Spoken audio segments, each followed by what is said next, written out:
Hi, everybody. Good Friday evening to you, and welcome to VypeFortBend.com and a historic game.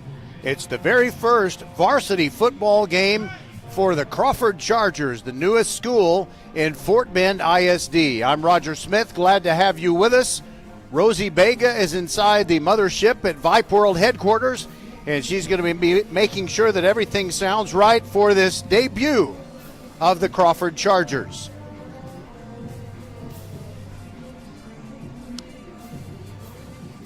You're seeing all brand new interviews. I'm sorry, I'm a little bit distracted by people who are trying to talk to me while I'm trying to talk to you. We see brand new uniforms for the Crawford drill team, band, cheerleaders. It's awesome. Everything is new for the Crawford Chargers. And I'm also having a little bit of a problem. I guess it's really no concern to you, but I'm hearing music in my ears that I need to stop. So I've tried several times to pull this thing off of my screen, and I can't do it. Anyway, when the music finally ends, which it should before too long, I'll be able to play a commercial for you. But in the meantime, I'm going to kind of set up the situation for you. By the way, this is our first broadcast week of 2024 football season. Clements and Crawford. Well, Clements, since they're first, let's let the adults go first. They are only returning 3 starters from the offense and 3 starters from the defense from a team that missed the playoffs last year after getting to the playoffs 2 consecutive years. And they have a pair of Semino brothers. Max is proven. He's a speedy receiver who runs the 40 and 4.6. He caught 66 passes last year for 6 touchdowns. And his little brother, Bo, is going to be part of the situation as well. All right, so I finally got that audio issue that was in my head only, and I got it resolved. So the warm-ups continue. And very soon we'll have visits with both head coaches. First of all, Bobby Darnell of Clements, and then later on we will hear from David Jackson. So we will step aside and be back with the Countdown to Kickoff show on VypeFortBend.com.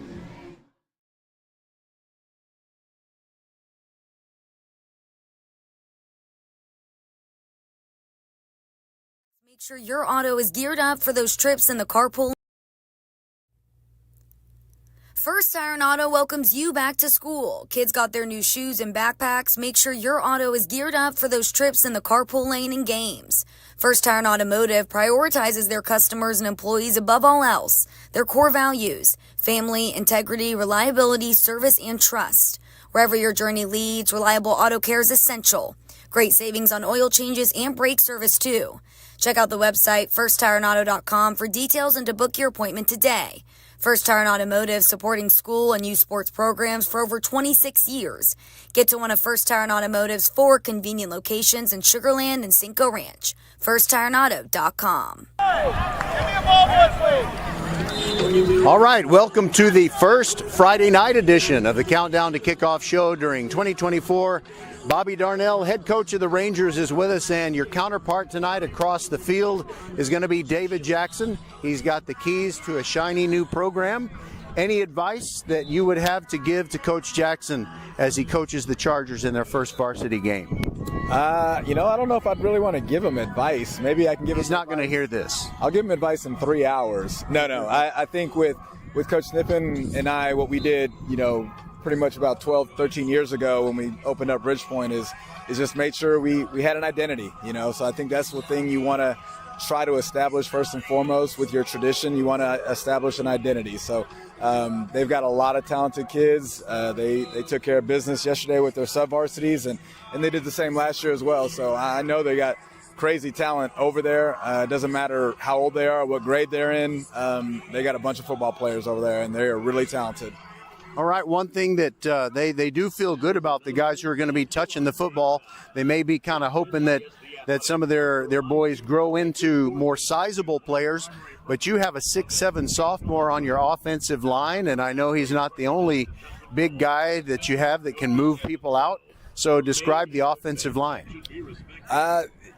So we got some seniors on there, 2 guys with experience. We got another senior kind of coming into his own, and then we've got some sophomores and a couple more on the bench or coming off the bench. So we're excited about the leadership that we have with the seniors that we have with Ryder Yang and Jack Roy, but we're excited about some future guys too with some sophomores that are going to get some looks and get some time and hopefully grow into that image of what our offensive linemen need to look like. And we've got a high bar with Rashawn Slater, so who just got named captain for the Chargers. So we're excited about the tradition of what offensive line at Clements High School looks like.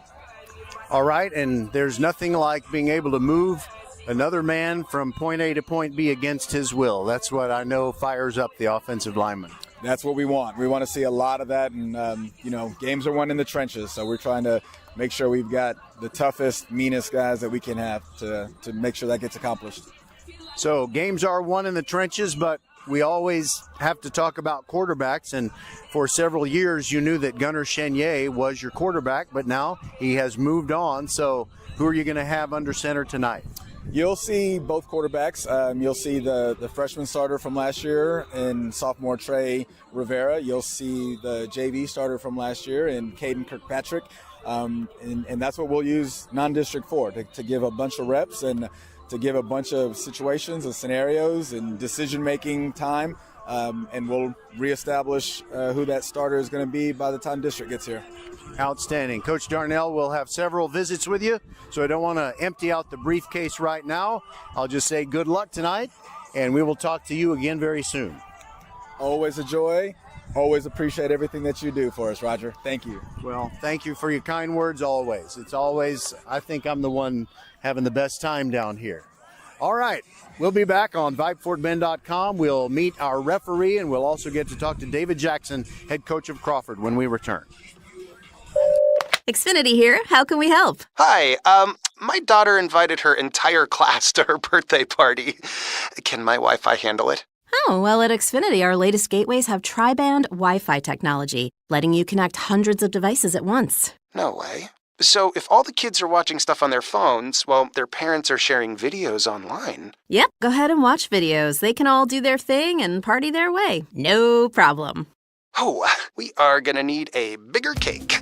Now through September 21st, get fast, reliable Xfinity Gig Internet for $25 a month for 2 years when you add Xfinity Mobile with unlimited data. And get Peacock Premium, a $7.99 a month value included. Go to Xfinity.com, call 1-800-XFINITY, or visit a store today. Xfinity, bring on the good stuff. Restrictions apply. Requires paperless bill and auto-pay with stored bank account. Equipment, taxes, and fees extra. Gig Wi-Fi requires Xfinity Gateway. Xfinity Mobile requires Xfinity Internet. After promo, regular internet rates apply. Actual speeds vary. Welcome back to our Countdown to Kickoff show. We're just a few minutes away from the kickoff of Clements against the Crawford Chargers on VypeFortBend.com. And here to introduce himself and the remainder of the officiating crew is our referee. Hi, my name is Sean Silman, referee. Our umpire tonight is Ron Isbell. Our line judge is Brad Potter. Our head linesman is Greg Harper. Our back judge is Charlie Verm. Field judge is DeWallace Ellison, and side judge is Dante East. By the way, Mr. Silman, I'm very impressed at how you went through that very quickly. Didn't even have to stop and think.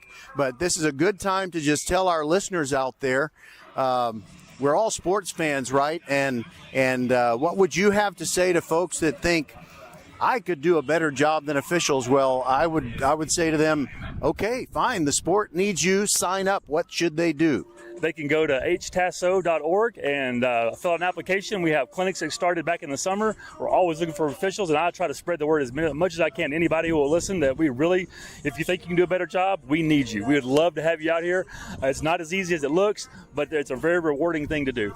All right, this is the best part of my week. I like to keep it light.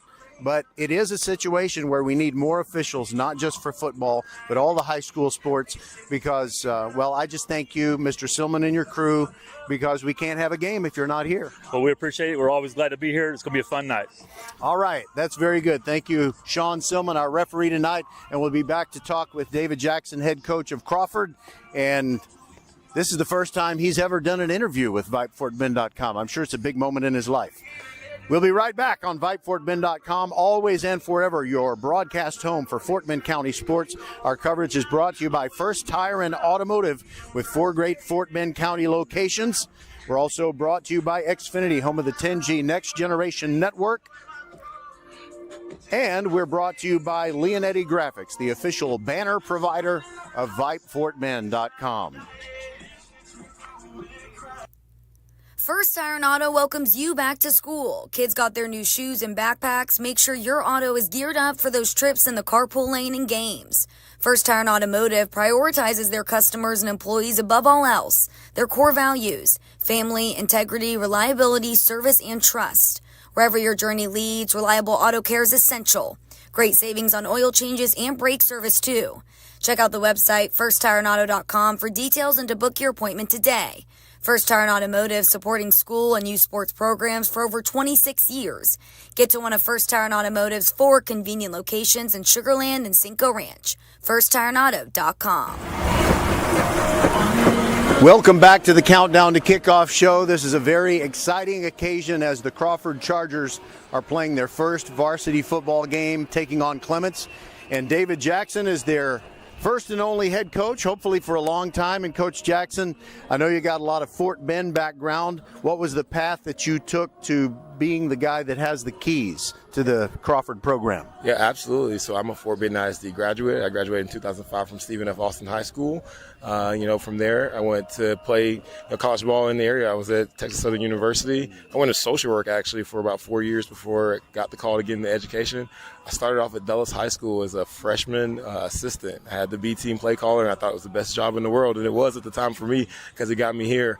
From there, things moved quickly. I went from freshman B team assistant to freshman head coach. Then I was a varsity assistant, and then the next year I was an assistant head coach. And then I was the office coordinator for 4 years at Dulles before getting this great opportunity. Well, you definitely paid your dues and earned that chance to be a head coach. But did you think you'd be a head coach for the first time at a shiny new program like this? I mean, I got to say it's beautiful. The new uniforms, teal is kind of a unique color. And did you think that you'd get a brand new school to make your mark? You know, I didn't, because I didn't know the brand new school was right around the corner. But I was encouraged to put my name in there and get after it and try, and by a lot of my friends and my family. And it's just truly a blessing to have this opportunity to open this school, because we have the best community in all of Fort Bend ISD, all of Texas. I love their support. Our kids are awesome. Our admin is great. So it's just really a blessing to be a part of this. All right. So we're kind of opening Pandora's box here. I'm going to ask you, how do you feel? Are you a little bit apprehensive, not really knowing what's going to happen here? You don't have any seniors yet, and you're taking on a Clements team. What do you think is going to happen? Yeah, that's the key, right? We don't have senior leadership, so what we've had to develop is a lot of junior and sophomore leadership. That's all we have on campus. I trust these guys.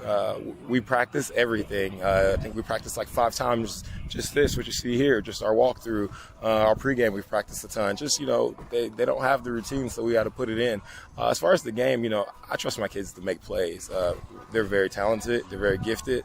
And all we got to do as coaches and I got a great staff that will put them in a position to make plays. And so that's all we're going to do is we're going to play Crawford ball. We're going to play Charger-style football. And what we do is it's Charger versus Charger every week.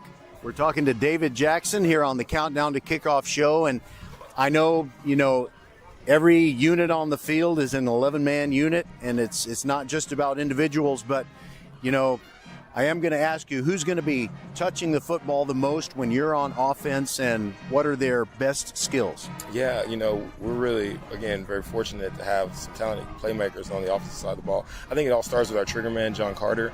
He's a nice, tall, strong, big, dual-threat quarterback that can get the ball out to our 2 talented outside receivers that can make plays. That would be Alvin Mosley, who's a big-time basketball player, and Braylon Fisher, Benji.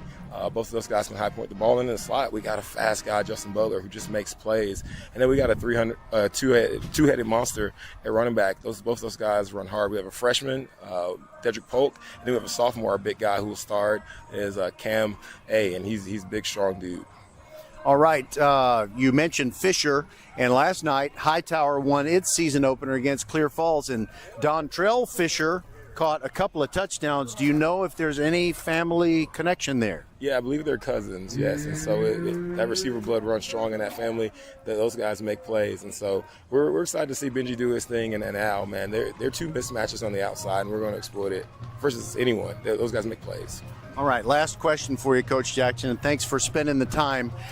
I kind of wonder when I think back to when Ridge Point was forming and they took some kids out of the Elkins attendance zone. So you had some households where older sibling went to Elkins, younger sibling was at Ridge Point, and that was kind of awkward for a while. Are there any homes that feed your school that have an older child going to Ridge Point still? Anything like that going on that you know of?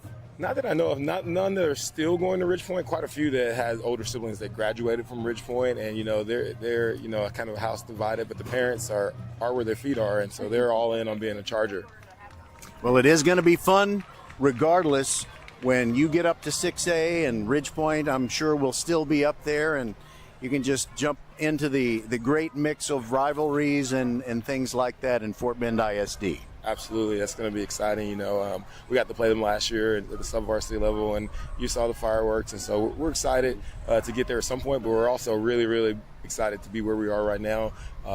We feel like we can grow with the district that we're in. All right, well, you know that VypeFortBend.com is gonna be watching you several times this year. You got to see the baby, and here we are. What a beautiful baby you have to take care of. Hey, thank you very much. All right, we'll be back and kick it off from Hall Stadium. It is Clements against Crawford. We're in week 1, the first Friday night of the season. Glad to have you with us on VypeFortBend.com. Xfinity here. How can we help? Hi, my daughter invited her entire class to her birthday party. Can my Wi-Fi handle it? Oh, well, at Xfinity, our latest gateways have tri-band Wi-Fi technology, letting you connect hundreds of devices at once. No way. So if all the kids are watching stuff on their phones, well, their parents are sharing videos online. Yep, go ahead and watch videos. They can all do their thing and party their way. No problem. Oh, we are gonna need a bigger cake. Now through September 21st, get fast, reliable Xfinity Gig Internet for $25 a month for 2 years when you add Xfinity Mobile with unlimited data. And get Peacock Premium, a $7.99 a month value included. Go to Xfinity.com, call 1-800-XFINITY, or visit a store today. Xfinity, bring on the good stuff.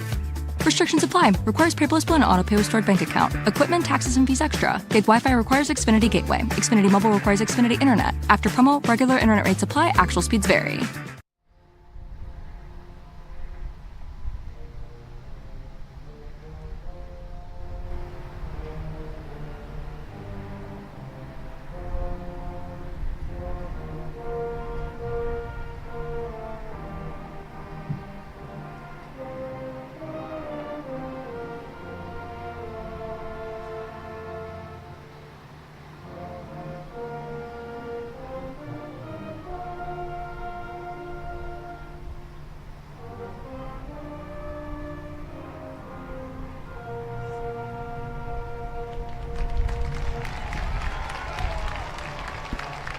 For the very first time, the Crawford Band plays the Star-Spangled Banner at the start of a Friday night football game.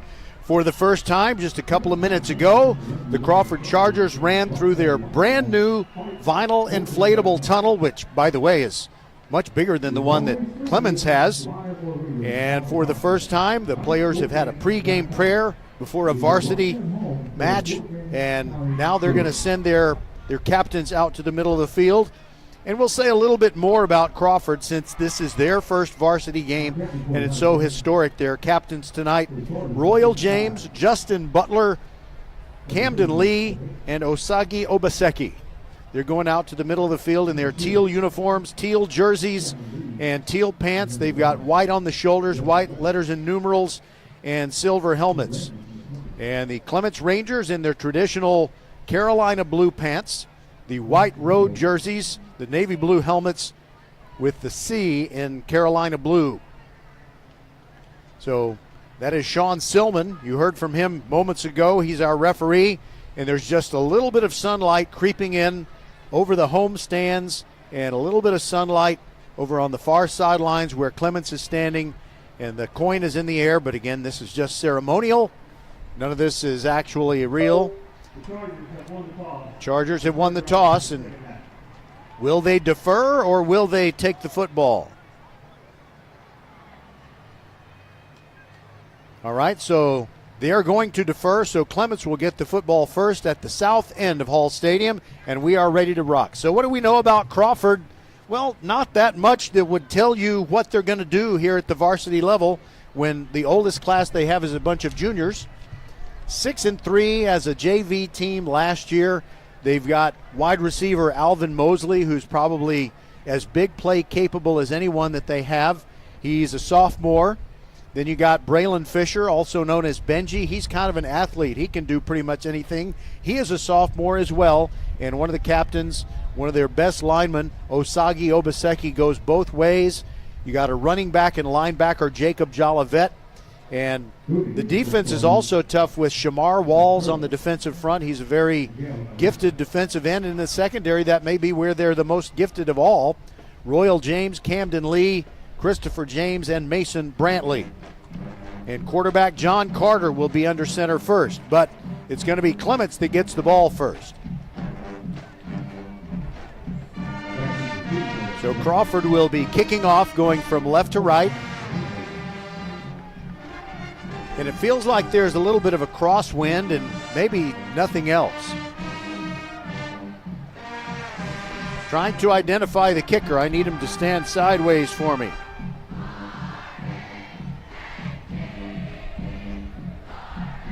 All right, it's Miguel Arana, has it teed up at the 40-yard line, and we are ready to rock from Hall Stadium. His kick is in the air, and the wind kind of knocks it down. And picking it up at the 9-yard line is Cash Talbot up the middle, finds some daylight, tumbles across the 20, gets to the 24, and the Rangers are ready to set up shop. So as we talked about during the Countdown to Kickoff show, the Rangers knew that Gunnar Chenier was their quarterback anytime he was healthy the last 3 varsity seasons. And now they are going to be breaking in a new one, and there's kind of going to be a competition, an audition going on. Raul Rivera and Caden Kirkpatrick are the hopefuls, and we'll see who goes out there first. It is Raul Rivera. Their best running back is George Dressati, a sophomore. Rivera looking at the defense, facing a 3-man front. And here's the first play from scrimmage for the defense of Crawford. And a swing pass to Max Semino over in the right flat. He's hit hard after about a pickup of 4. Gets out to the 28-yard line. The always active secondary man, Jason Barrett. Looks like a secondary man. He's really a linebacker. And he brought Semino down after a 3-yard gain.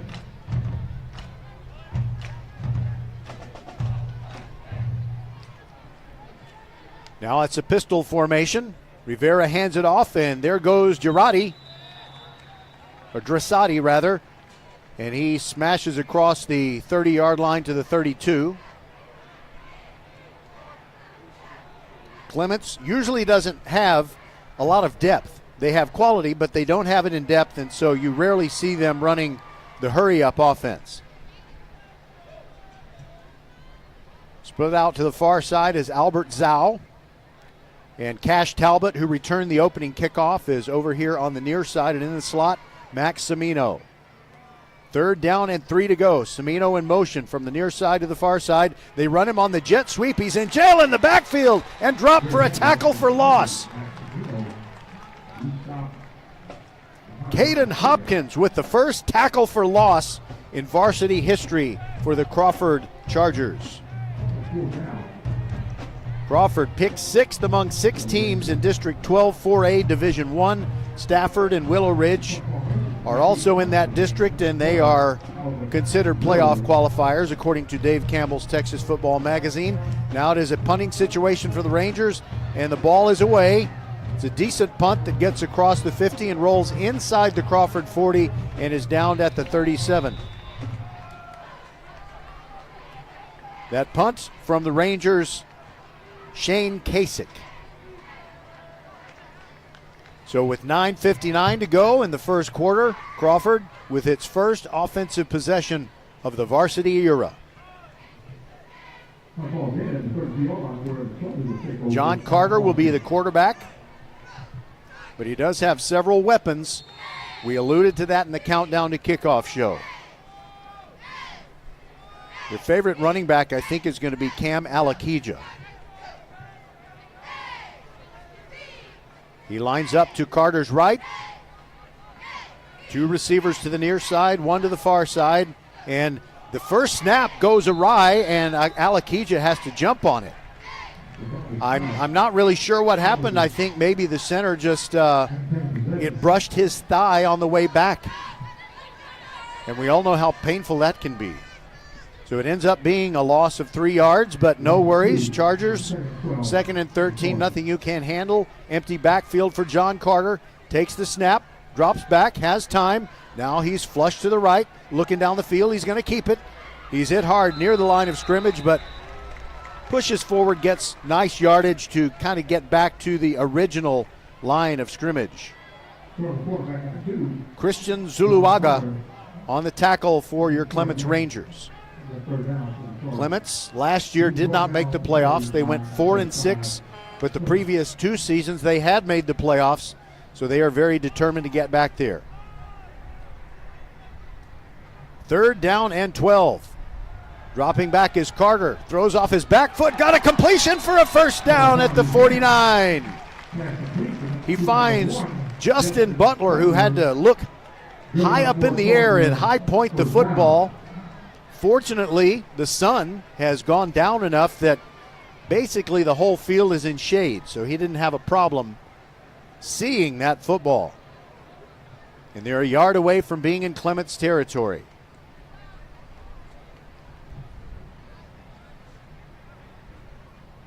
Here's the snap and the give to Alakija, running off the left tackle. He breaks one tackle and forges ahead for 7 yards.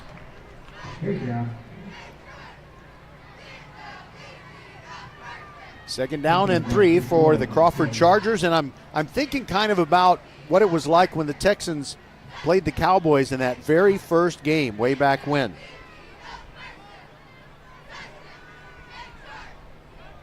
You remember the Texans drove all the way down the field and scored. Billy Miller caught their first touchdown pass. There goes Alakija up the middle. There's a flag that comes in as he gets across the need for the first down. I think it's going to be a face mask call. They're going to get Doron Spooner of Clements, and that's going to tack on yardage.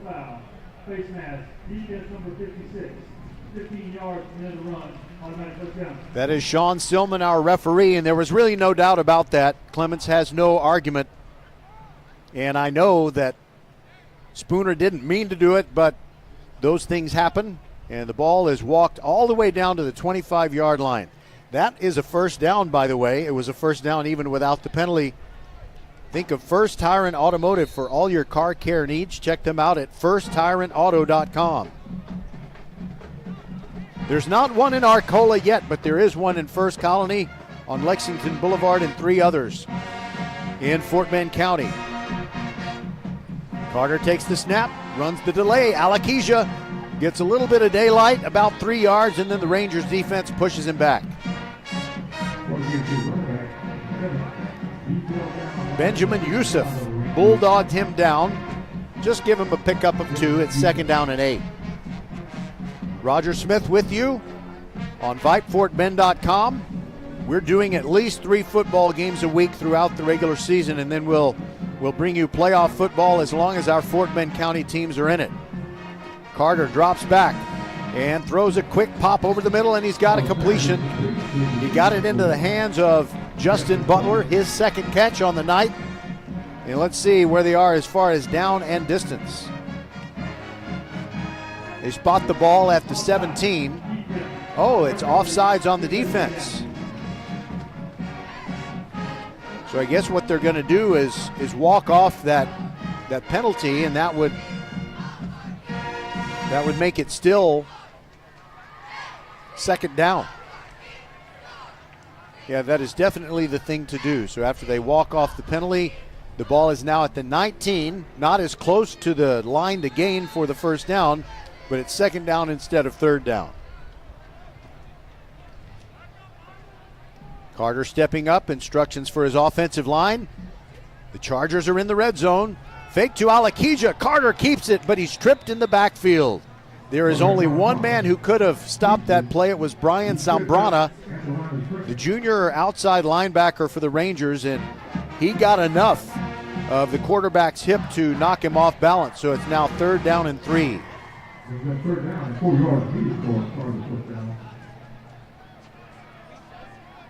John Carter calling out the signals for the teal-clad Crawford Chargers. He looks to his right. Now he's going to keep it. He's running for the first down. He's inside the 15. He tumbles to the 12. And he got it. It'll be 1st and 10 from there for the Crawford Chargers.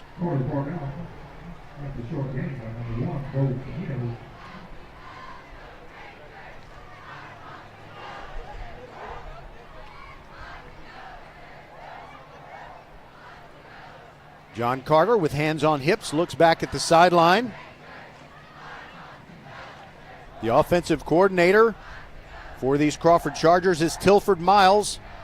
There goes Butler in motion. They try to get it to him on the jet sweep. The ball gets loose. Bug on the rug. And who got it?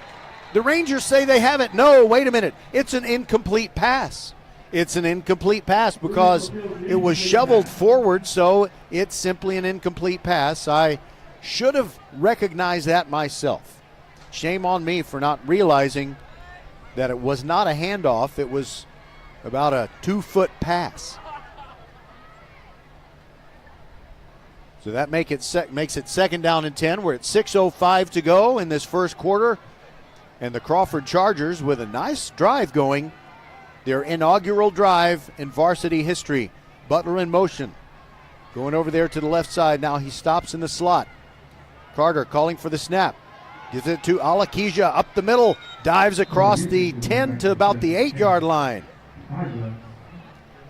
Yusuf in the wake of the play. Give him credit for the stop. Actually, they say that his knee went down earlier than that. So they mark it at the 11. Folks, that's the 11th play of this drive. Big play coming up. Third down and a long 7.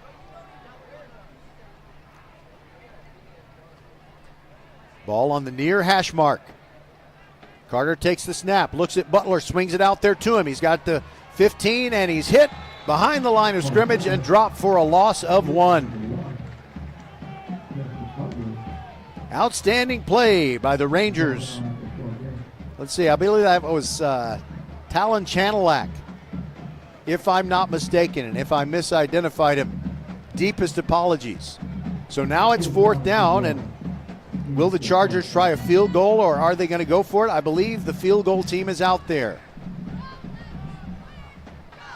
It's Miguel Arana, and this is going to be a 29-yard field goal attempt, not quite on the far hash mark, but close. The holder is Benji Fisher. Kick in the air, looks good, and it is good. We have just witnessed the first points on the board for the Crawford Chargers. They're out in front of Clements by a score of 3-0 on VypeFortBend.com. 4:46 to go in this first quarter, and we'll be back on VypeFortBend.com. First Iron Auto welcomes you back to school. Kids got their new shoes and backpacks. Make sure your auto is geared up for those trips in the carpool lane and games.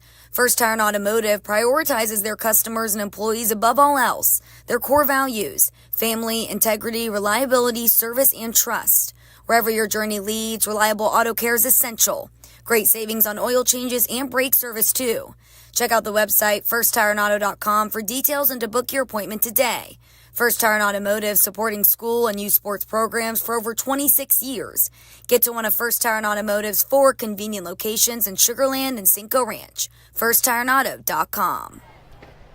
That Archer Volkswagen field goal scoring drive by these Crawford Chargers covered 51 yards and culminated in a 29-yard successful kick by Miguel Arana. And he kicks off. It goes into the end zone, and it'll come out to the 25-yard line.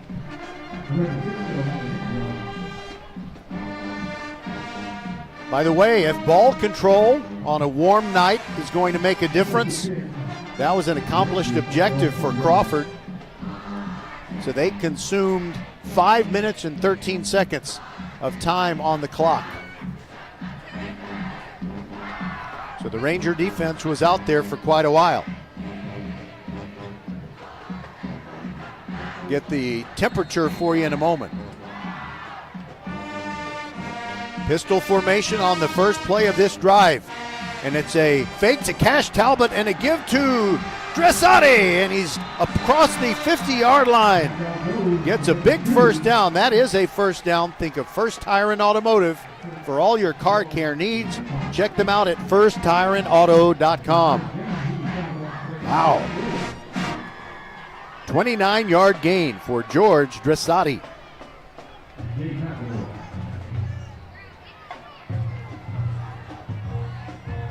Raul Rivera out for possession number 2. Turns around, hands it off to Dressati. The hole is not quite as big that time, but he still gets 7 down to the 39-yard line of the Crawford Chargers. On the tackle for Crawford, Shamar Walls, the rangy defensive end.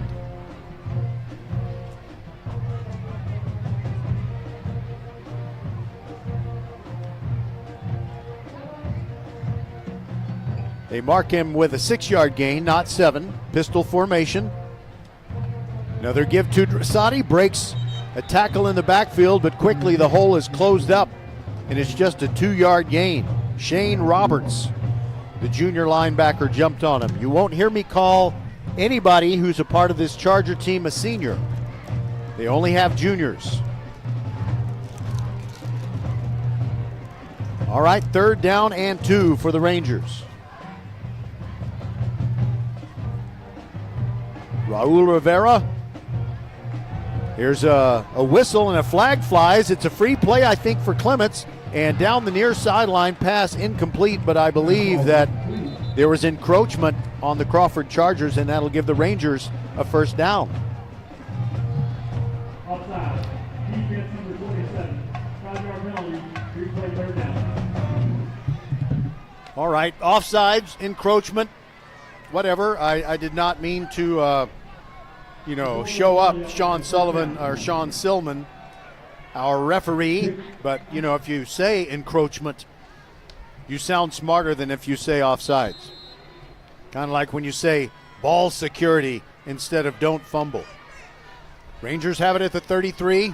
The penalty gives them a first down near hash mark, going right to left in this first quarter. And there's a handoff going right. And another decent game. The Rangers' ground game is certainly working. Kevin Handy getting his first carry for Clements, and he picks up 7 down to the 26-yard line. Jason Barrett on the tackle for these Crawford Chargers, whose uniforms, I don't like to say this, but they look basically like the Jacksonville Jaguars, who have good uniforms, but they're the Texans' rival, so I can't look at the Jags favorably, 2nd down and 3. There's the handoff. There goes Dressati again. Smashes forward, straight up the gut. Gets to the 20-yard line. That's a pickup of 6, and it moves the sticks again. That's a first down. Think of First Tire and Automotive for all your car care needs. Check them out at firsttireandauto.com. firsttireandauto.com. Under 2 minutes to go in the first quarter. 3-0 Chargers on top. Cash Talbot in motion. They fake the handoff to him. Dressati, the second man through, takes the ball and runs for 5. Slanting off the right side.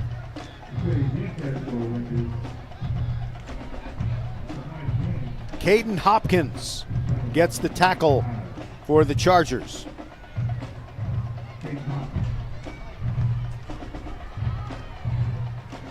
Albert Zhao, the wide receiver, on the near side. Wonder if the Rangers will put the football in the air right here. Raul Rivera going to keep it himself. Going off the right side, makes a cut, gets inside the 10, and the ball comes out. Bug on the rug again. And this time, Crawford gets the turnover in the red zone. That is the first forced turnover by these young Crawford Chargers. That's the good news. They have the football, but the bad news for Crawford, which is good news for Clements, is they have it inside their own 4-yard line.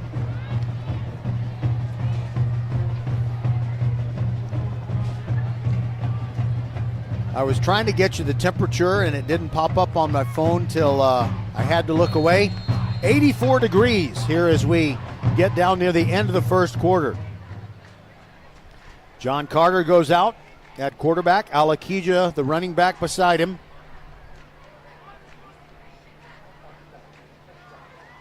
Four possible receivers in the pattern. Clements jumps. The ball is loose, but a whistle blows.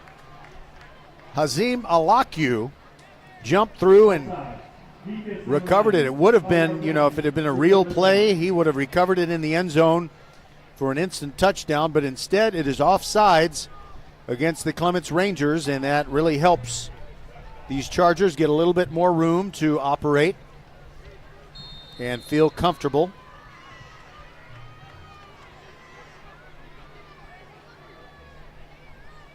First down and 5. John Carter drops back, throws it over on the left side, and he's got a completion and a first down out across the 20-yard line. And the ball is at the 22. Turn around, kid. All right, that is the first catch for,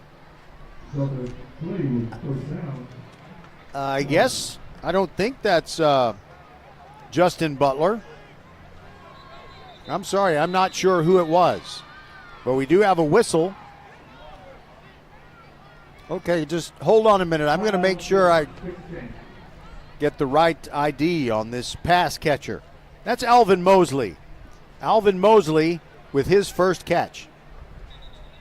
He is speedy, so is Butler. And a timeout is called. And we'll take this time to let you know that Leonetti Graphics is the gold standard in Fort Bend County. Whether you need screen printing, embroidery, banners, signs, t-shirts, all kinds of specialty items, whatever you need to advertise or show school spirit, team spirit, company spirit, nobody does it better than Leonetti Graphics. Call them at 281-499-4959.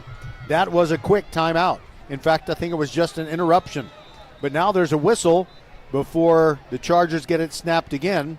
No doubt this will be a false start. Prior to snap, false start offense number 55. 5-yard penalty. Replay touchdown. Osagi Obaseki called for the twitch prior to the snap. Last night was our debut broadcast of our football part of the season. We've already done 5 volleyball match broadcasts on VypeFortBend.com. Hightower defeated Clear Falls 19-14. Now there is the quarterback throwing it out there on the far sideline in a big play. It is Alvin Mosley. He's loose. He's got speed. He has to cut back near the 30. He's still going. And they finally wrestle him down at the 17. Looking in the wake of the play, no flags. John Carter to Alvin Mosley. And that is easily the longest play from scrimmage in the history of Crawford Charger football.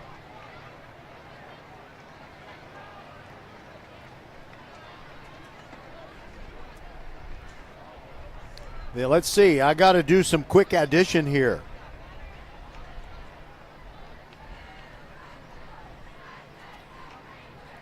"71 yards on that catch and run from Alvin Mosley. And now we're going to have the end of the first quarter. These Crawford Chargers are already up 3-0, and they're inside the red zone after getting a turnover deep in their own end to stop a Clements drive. We'll be right back. Xfinity here. How can we help? Hi, my daughter invited her entire class to her birthday party. Can my Wi-Fi handle it? Oh, well, at Xfinity, our latest gateways have tri-band Wi-Fi technology, letting you connect hundreds of devices at once. No way. So if all the kids are watching stuff on their phones, well, their parents are sharing videos online. Yep, go ahead and watch videos. They can all do their thing and party their way. No problem. Oh, we are gonna need a bigger cake. Now through September 21st, get fast, reliable Xfinity Gig Internet for $25 a month for 2 years when you add Xfinity Mobile with unlimited data. And get Peacock Premium, a $7.99 a month value included. Go to Xfinity.com, call 1-800-XFINITY, or visit a store today. Xfinity, bring on the good stuff. Restrictions apply. Requires paperless bill and auto-pay with stored bank account. Equipment, taxes, and fees extra. Gig Wi-Fi requires Xfinity Gateway. Xfinity Mobile requires Xfinity Internet. After promo, regular internet rates apply. Actual speeds vary. As we start the second quarter, I'm going to tell you should not leave at halftime.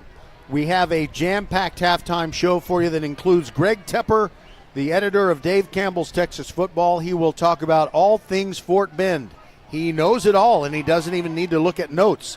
And we'll also talk to Sonny Dykes, the head coach of TCU, whose team later tonight will take on Stanford to start their season. All right, from the 17-yard line, a handoff right up the middle, and it nets pretty much nothing. They give it to Alakija, and that time he is absolutely blasted. Connor Moore knifing through, the junior linebacker. It's a loss of 2. Back to the 19. 3-0, Chargers on top. And the biggest play in this drive was a 71-yard pass to Mosley. And now they have a new quarterback in there who fakes a handoff and rolls to the right. He's inside the 10, still going. Fights all the way to the 5. Bo Semino made the tackle for Clements, but not before they moved the sticks, and it's first down and goal, and the ball carrier was Benji Fisher. He's a sophomore who can play receiver or quarterback. Now Fisher comes all the way over to the sideline, gets the play from his offensive coordinator. Well, actually, Tilford Myers, the OC, is up top here, and one of the other assistant offensive coaches gave that play to that quarterback, Benji Fisher, and he runs up the middle. He runs into a wall, however. Clements stuffed that one nicely. Deron Spooner on the tackle. He collaborated on that tackle with Joniker Valderrama. A lot of new faces for Clements as they said goodbye to a lot of seniors after the 2023 season.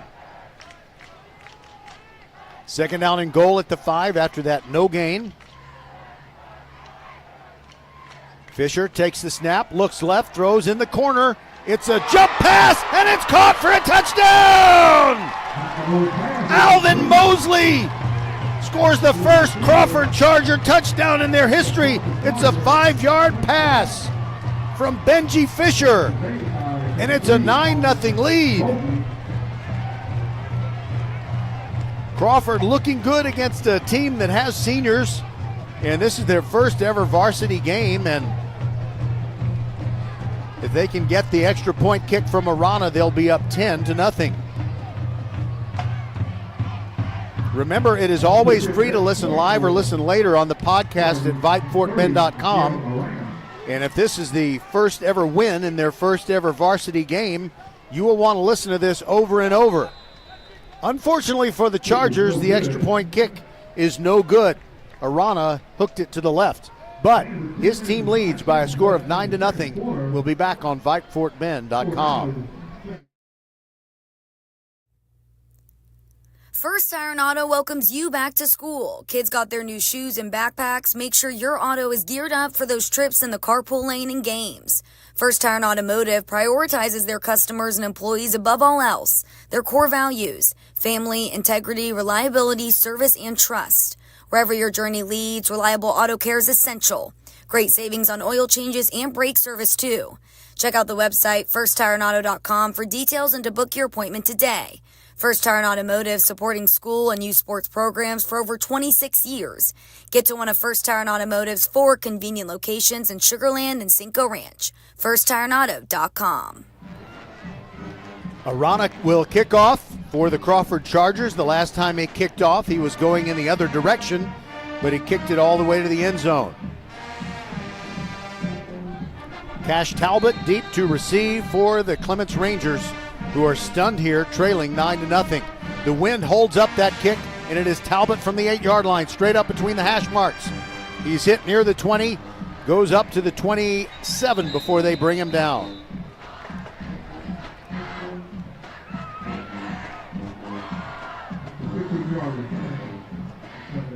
I'm trying to identify the guy on the special teams tackle. Caden Hopkins brought Talbot down. 1st and 10 Rangers from their 27-yard line. 9:59 to go in the first half. Do not miss our halftime show. Greg Tepper with a comprehensive interview on Fort Bend County football, and Sonny Dykes of TCU. Here's a handoff to Dressati. Goes hard over the left side and picks up about 4 yards. Grabbing him around the feet, Shamar Walls bulldogged him down. Give him a 3-yard pickup, 2nd down and 7.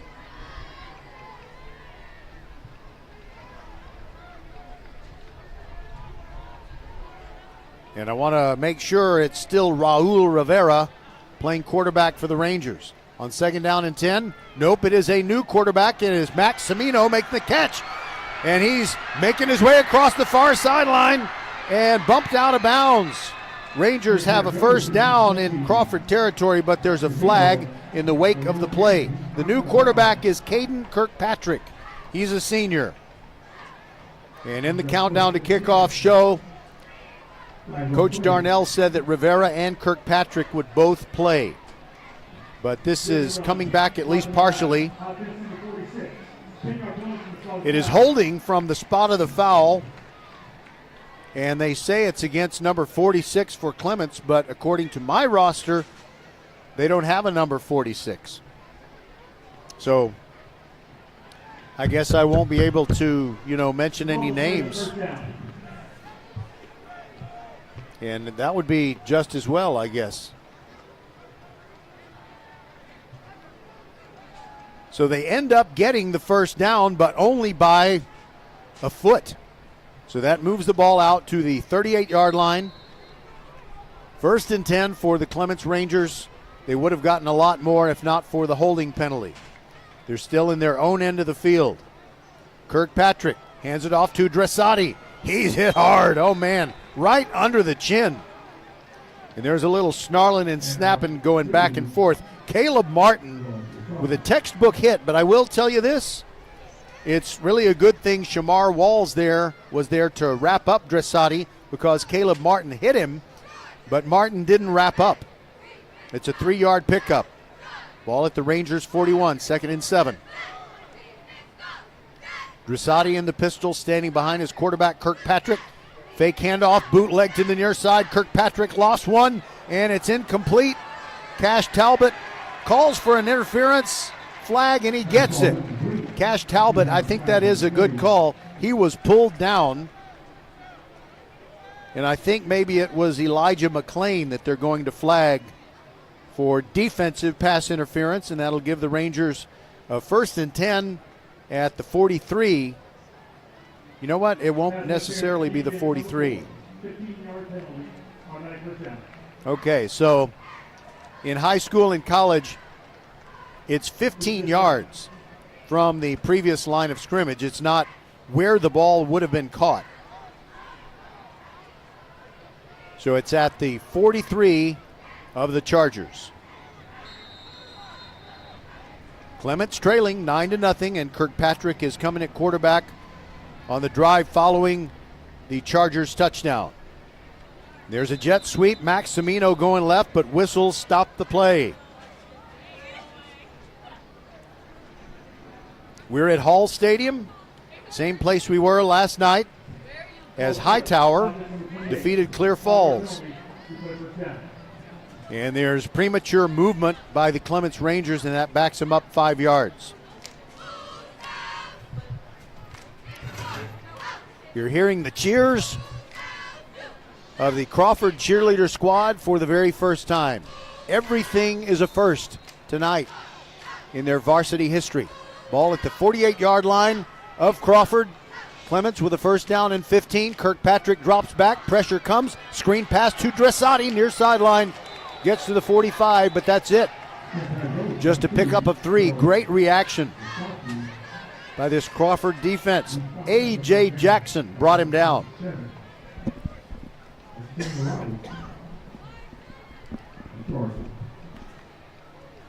Clements down by 9, but not in a big hurry. They're just trying to establish some offensive consistency. They drove a long way the last time they had the football, but turned it over inside the 10. Kirkpatrick looks over to the left where he has 3 receivers. Dressati is to his right. Blitz coming. Kirkpatrick flush to the left. Under pressure. Flag comes. He throws it away.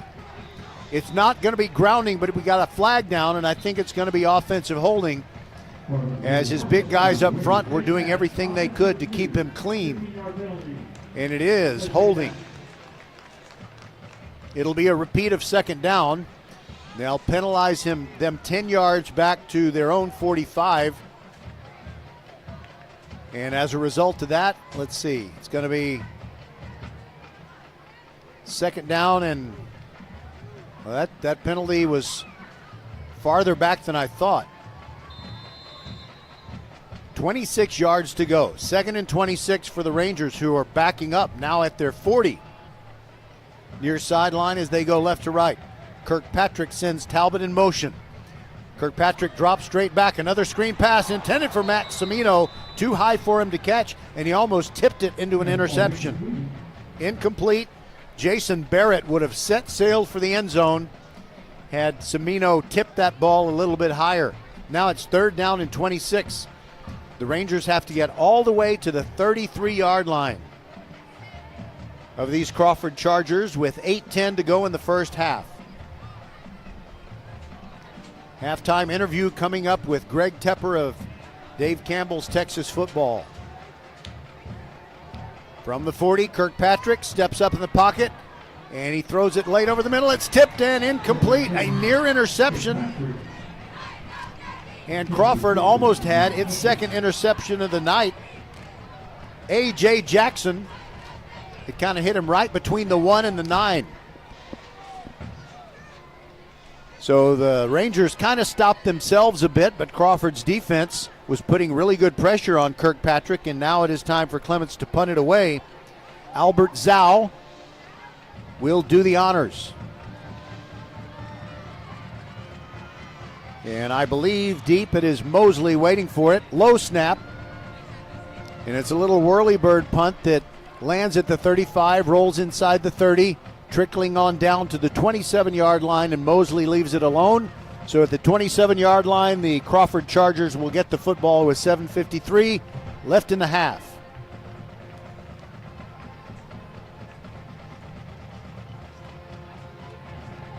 We'll be here at Hall Stadium tomorrow night. We'll just start 1 hour earlier. The game between Willow Ridge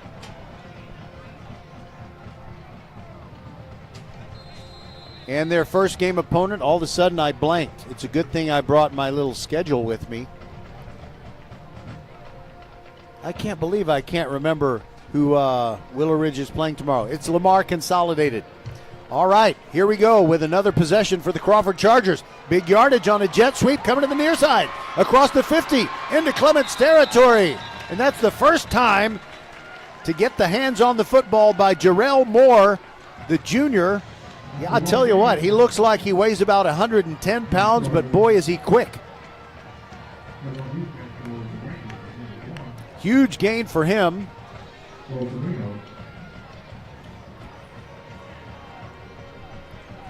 "36 yards on the carry. They set him in motion from the far side to the near side, and it was very easy for John Carter to get a big yardage completion. And now Carter drops back. He's looking deep over the middle, and he's got the completion for another first down at the 23 of the Rangers. He finds Justin Butler, and that's another first down. It moves the sticks. Think First Tire and Automotive for all your car care needs. Check them out at firsttireandauto.com. 14-yard pickup.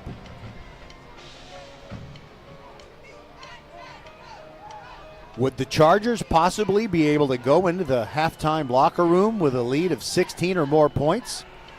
Carter rolling to the right, pulls it under his arm, and now he runs near the 20. He just got a scant 3 yards on that play and took some punishment at the end of it. But it's positive yardage. And before the Chargers snap it again, we'll be under 7 minutes left in the half. They're up 9-0.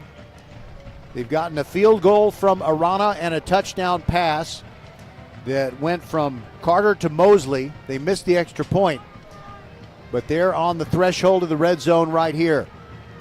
Carter drops back, looks left, steps up in the pocket. He's going to run straight down the field inside the 15, 10, 5, all the way to the end zone. Touchdown, John Carter and the Crawford Chargers. They lead it 15-0 over the stunned Clements Rangers. Well, I don't know that Coach David Jackson could have dreamed a better debut than he's had so far. 25-yard touchdown run by John Carter. And now Arana on to add the extra point. The snap and hold are good, but a flag comes in. The kick is good, but we'll check the flag. I think it's going to be offsides on Clements, and that's declined. The kick is good. And our new score is 16-0 with 6:37 to go in the half on VypeFortBend.com. Crawford leading Clements. You heard right. Xfinity here. How can we help? Hi, my daughter invited her entire class to her birthday party. Can my Wi-Fi handle it? Oh, well, at Xfinity, our latest gateways have tri-band Wi-Fi technology, letting you connect hundreds of devices at once. No way. So if all the kids are watching stuff on their phones, well, their parents are sharing videos online. Yep, go ahead and watch videos. They can all do their thing and party their way. No problem. Oh, we are gonna need a bigger cake. Now through September 21st, get fast, reliable Xfinity Gig Internet for $25 a month for 2 years when you add Xfinity Mobile with unlimited data. And get Peacock Premium, a $7.99 a month value included. Go to Xfinity.com, call 1-800-XFINITY, or visit a store today. Xfinity, bring on the good stuff. Restrictions apply. Requires paperless bill and auto-pay with stored bank account. Equipment, taxes, and fees extra. Gig Wi-Fi requires Xfinity Gateway. Xfinity Mobile requires Xfinity Internet. After promo, regular internet rates apply. Actual speeds vary. Arana's kickoff is in the air and gets to the end zone. Clements Rangers have got to get it in gear offensively. They're down 16-0 to the Crawford Chargers. Again, Crawford fans, if this ends up being a historic win for you, first win in your first varsity game, you can listen to it over and over and over as much as you want on Labor Day weekend. All right, Raul Rivera back in the game for the Rangers, who take over at the 25, down by 16. Rivera takes the snap, looks to his right, near sideline, Max Cimino, 50-50 ball, and it's swatted away incomplete. Beautiful play by Treson Richardson, the junior defensive back.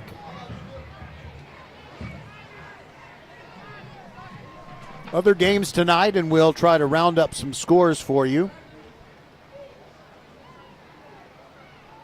Randall is taking on Foster. Travis is at Maid Creek. Dulles playing Westbury, and Ridgepoint at Clear Springs.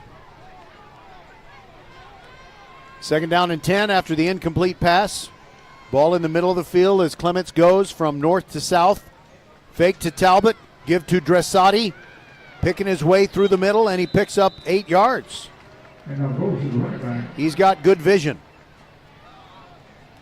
On the tackle for Crawford, Benji Fisher.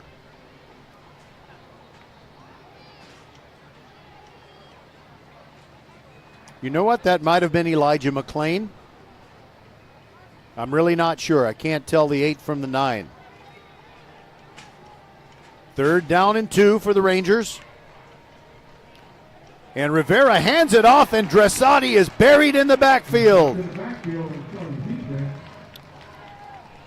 It's Shamar Walls again. He is all over the Clements running game. 4th and 8, and the Rangers really have no choice but to punt it away with Albert Zhao. And Crawford might be bringing a punt block. Well, I was thinking they were just going to leave nobody back, but now I see that Alvin Mosley is back to return it.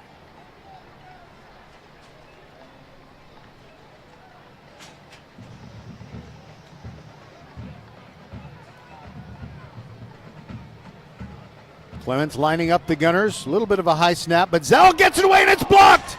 It's going to be Crawford ball at the 17-yard line. One of the Rangers jumped right on it. That was Dressati. But the Rangers have just been making mistake after mistake. They fumbled inside the red zone. They've thrown one interception. They've gotten a punt block now. And the ball is in the red zone. It's already 16-0. The Crawford Chargers on top. And I wonder if maybe Coach David Jackson would say, let's throw for the end zone on this first play. Carter hands it off. Decent gain going over the left side. First carry of the night for Diedrich Polk. He's a freshman.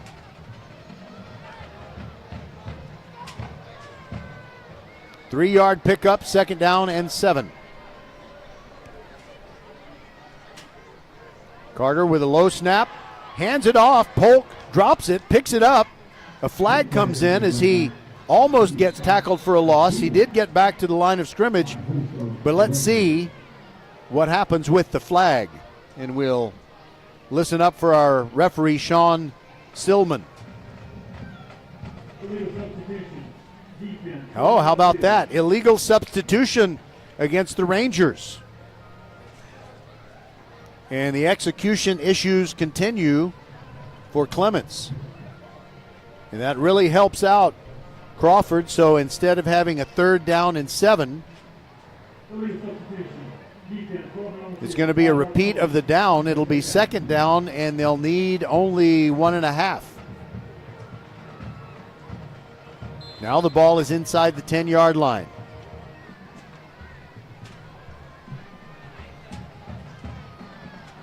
Carter with Polk on his right, still the freshman running back.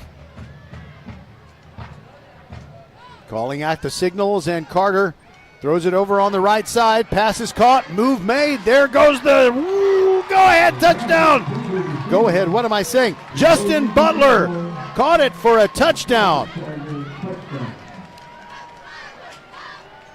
It's a 9-yard touchdown. And all of a sudden, it is 22-0.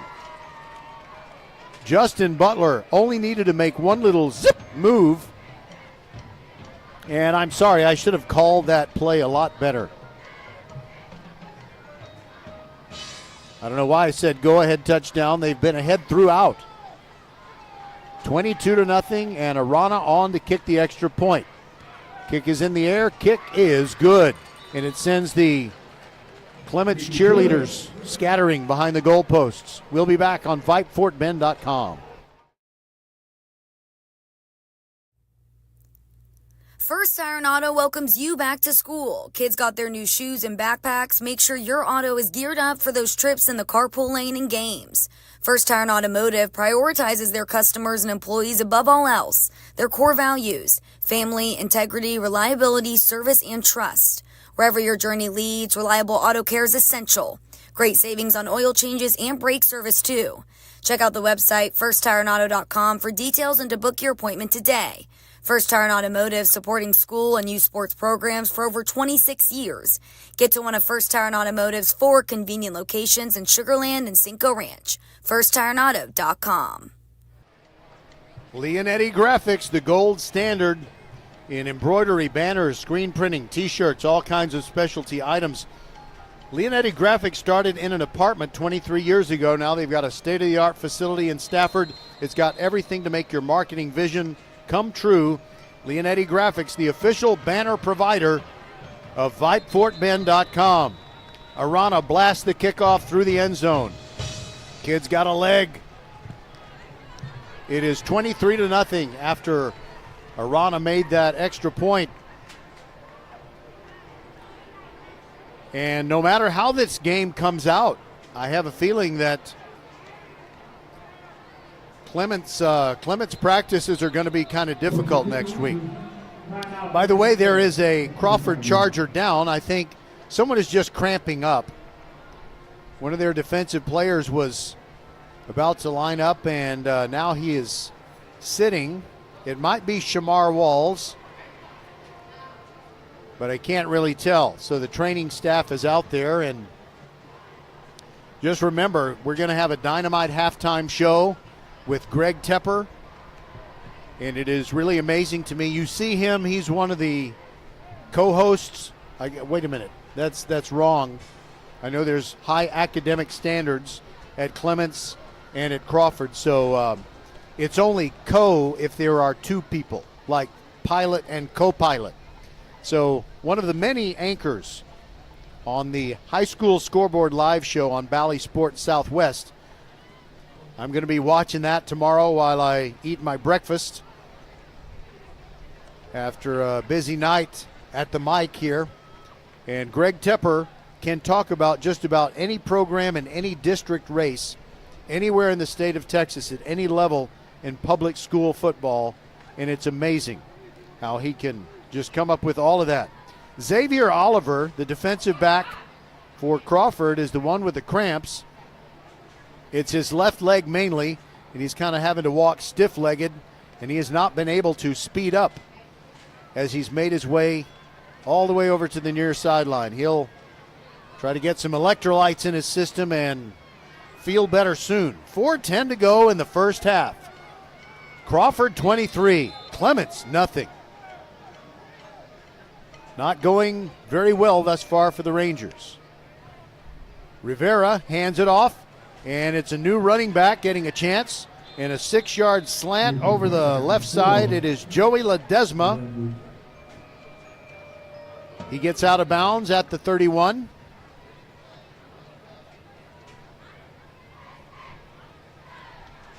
And we'll watch that cramping situation. You know, sometimes it can seem like cramping is a contagious disease. Well, disease is the wrong word. Contagious condition, I guess. If one guy gets cramps, you might start to see it occurring more and more often. You know, I'm kind of surprised with Crawford doing so well that there's not more of a buzz here on the home side. Maybe they are not the least bit surprised. Maybe they were expecting this. 2nd down and 4 for Clements. Run to the right. It's Dressati trying to get out of the backfield. He's hit. The ball is loose. Fight for it. There's a pile of jerseys, and who's got it?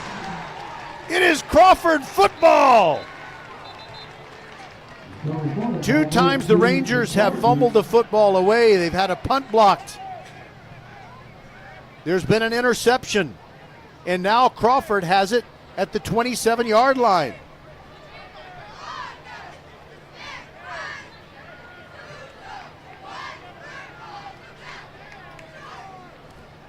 Well, you know, the cheerleaders are always supposed to be smiling, but the Crawford cheerleaders are never going to have a problem smiling unless the Rangers make a huge comeback. All right, let's see if Crawford can put another touchdown on the board. John Carter hands it off on a draw.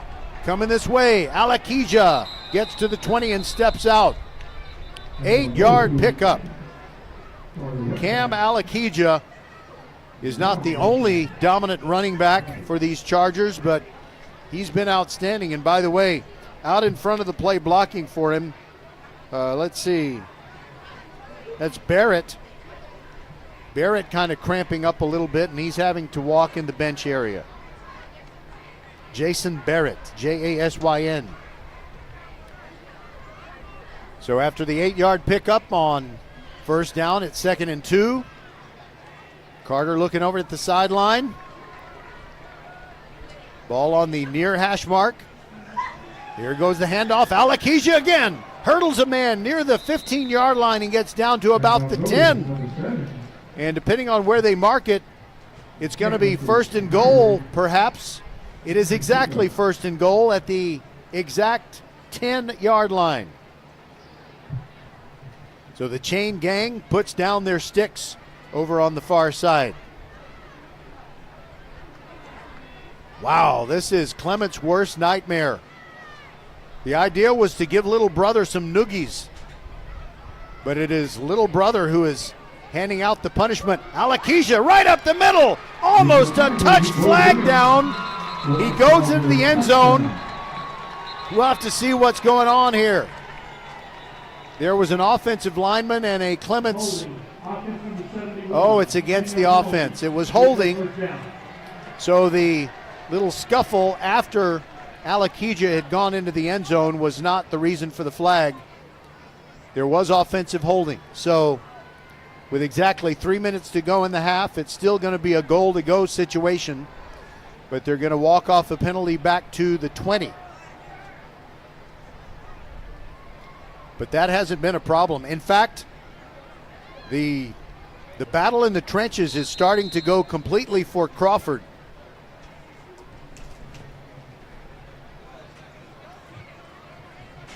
And Clements' defense has been out there a lot. And as a result, they looked very tired on that play that looked like a touchdown, but it ended up being nullified by the penalty. First and goal from the 20, and a flag before the snap. False start on the Chargers. Well, Coach David Jackson has to be pleased with the 23-0 lead and the way his team has taken advantage of every turnover or every takeaway that they've gotten from Clements. But you know, if you got 23, you want more. I'm sure he wants a touchdown before the half. 2:55 to go before the break, and now Chargers want a timeout. We'll take it with them. This is VypeFortBend.com. Xfinity here. How can we help? Hi, my daughter invited her entire class to her birthday party. Can my Wi-Fi handle it? Oh, well, at Xfinity, our latest gateways have tri-band Wi-Fi technology, letting you connect hundreds of devices at once. No way. So if all the kids are watching stuff on their phones, well, their parents are sharing videos online. Yep, go ahead and watch videos. They can all do their thing and party their way. No problem. Oh, we are gonna need a bigger cake. Now through September 21st, get fast, reliable Xfinity Gig Internet for $25 a month for 2 years when you add Xfinity Mobile with unlimited data. And get Peacock Premium, a $7.99 a month value included. Go to Xfinity.com, call 1-800-XFINITY, or visit a store today. Xfinity, bring on the good stuff. Restrictions apply. Requires paperless bill and auto-pay with stored bank account. Equipment, taxes, and fees extra. Gig Wi-Fi requires Xfinity Gateway. Xfinity Mobile requires Xfinity Internet. After promo, regular internet rates apply. Actual speeds vary. We'll see if that Crawford timeout is actually a blessing for Clements, because from up here it looks like the Rangers defense is gassed. First and goal, but it's from the 25 for Crawford, leading 23-0 over Big Brother. And there's a little flip out into the flat. It's a delivery to Mosley, and he can't get out of the backfield. He's dropped for a 5-yard loss. The Rangers were all over that. Hazim Alakiu with the tackle for loss. That moves it back to the 30, and it's second and goal from there. Under 2.5 minutes to go in the first half, and the clock is ticking down. Sonny Dykes, the TCU head coach, leading up to his season opening game against Stanford later tonight. He'll join us at halftime along with Greg Tepper of Dave Campbell's Texas Football. Carter with plenty of time. He's running way back behind the line of scrimmage, and he just throws it out of bounds. And I wonder, could that be grounding? He didn't get it back to the line of scrimmage. And there's no reason that he couldn't have thrown it farther down the field. And the flag now drops. Referee Sean Silman wanted to make absolutely sure. So that is loss of down and spot of the foul. So now it is third and goal at the 41. So that is just a young quarterback's mistake. Carter needs to know that you must throw it beyond the line of scrimmage when you get wide of where the tackles are lined up. So he's definitely going to need to throw one deep here just to get in field goal range for Arana. Empty backfield. Carter drops back, and it's a rainbow down the near sideline for Mosley. He catches it, but out of bounds.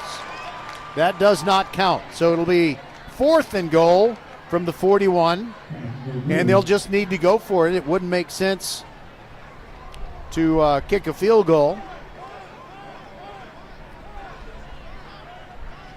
They might think about punting the football with 2:02 to go in the half, and that's what they're going to do. Arana comes on to punt it away. Max Semino will go deep for the Rangers to bring it back.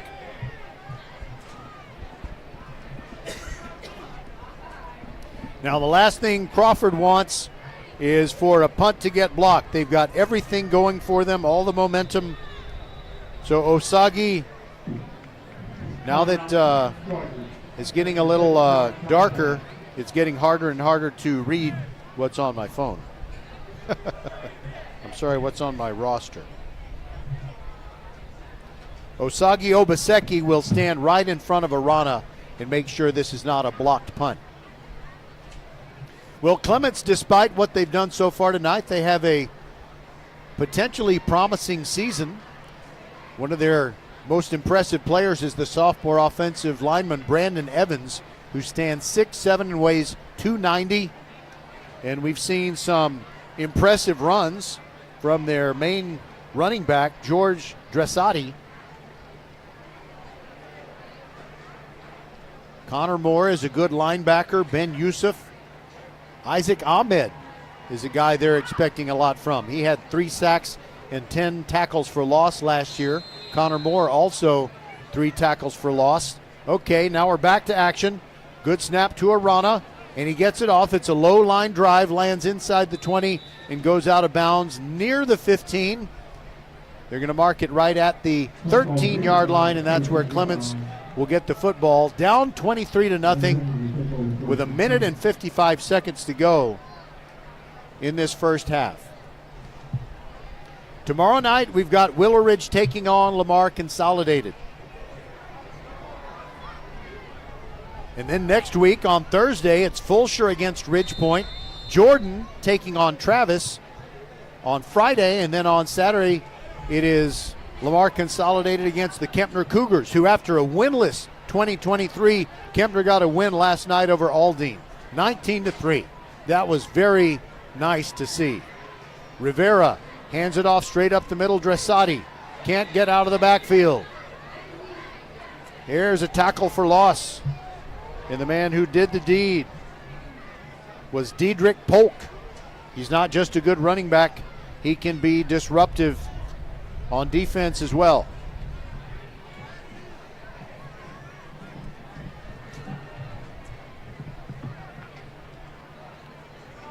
Clements doesn't mind letting the clock tick down.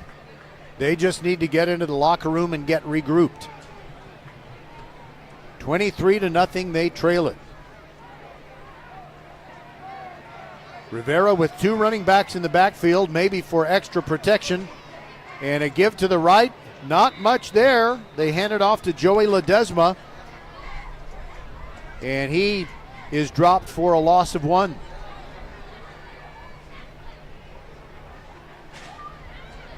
Now the ball's on the left hash mark. 3rd down and 11. Under a minute to go, and it doesn't look like Crawford wants to stop the clock. Clements looking over at the sidelines, and what we see here might be the final play of the first half. And it's been all Crawford Chargers. So while we talk to Greg Tepper and Sonny Dykes at halftime, you can enjoy the band in the background.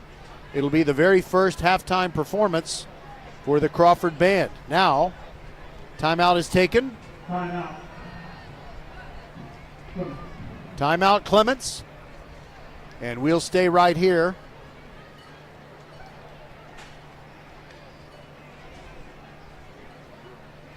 I just think Clements would like to keep the Crawford offense off the field, and it was partly some Crawford mistakes, but Clements' defense did stand up well to keep them out of the end zone when they were inside the red zone again because of a Clements turnover.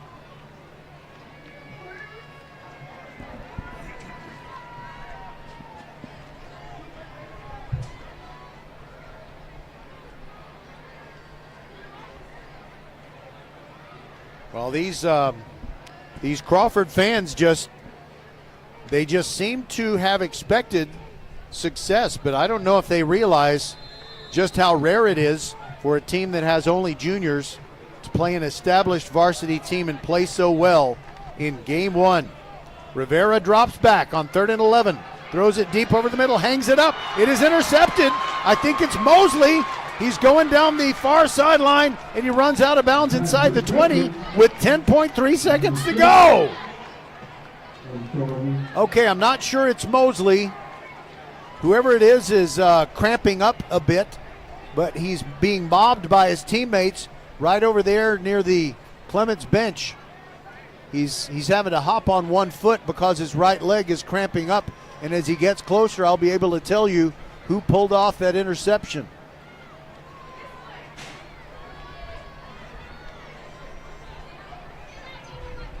All right, I'll tell you who it is. It's Camden Lee. Camden Lee made the interception, and Crawford has time for a play or two with 10.3 to go. And they have it at the 21-yard line. Dropping back is Carter, looking end zone, pumps once, rolls to his right. This is going to be the last play, I think. He runs out of bounds, and he's still got time on the clock. He ran for about 4 yards, and there's still 3 seconds left. And I believe they're going to bring in Arana for a field goal try. Now that was a good decision on Carter's part. He had a more accurate clock in his head than I had in mine. He had more time than I thought he had, so he ran out of bounds. And Arana will try a 34-yard field goal from the right hash mark.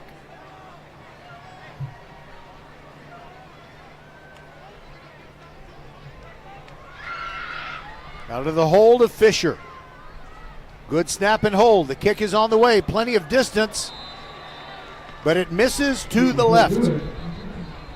He hooked one of his extra point tries, and he hooked that one, and that is the end of the first half. 23-0 is our score. Wow, what a half. We'll be back with our interview with Greg Tepper on VypeFortBend.com. Hold on. I don't know if you heard that before I turned down the fader. I didn't realize there was a penalty flag. Offsides on the defense. And Arana's going to get another chance to either kick a field goal or they might run a play.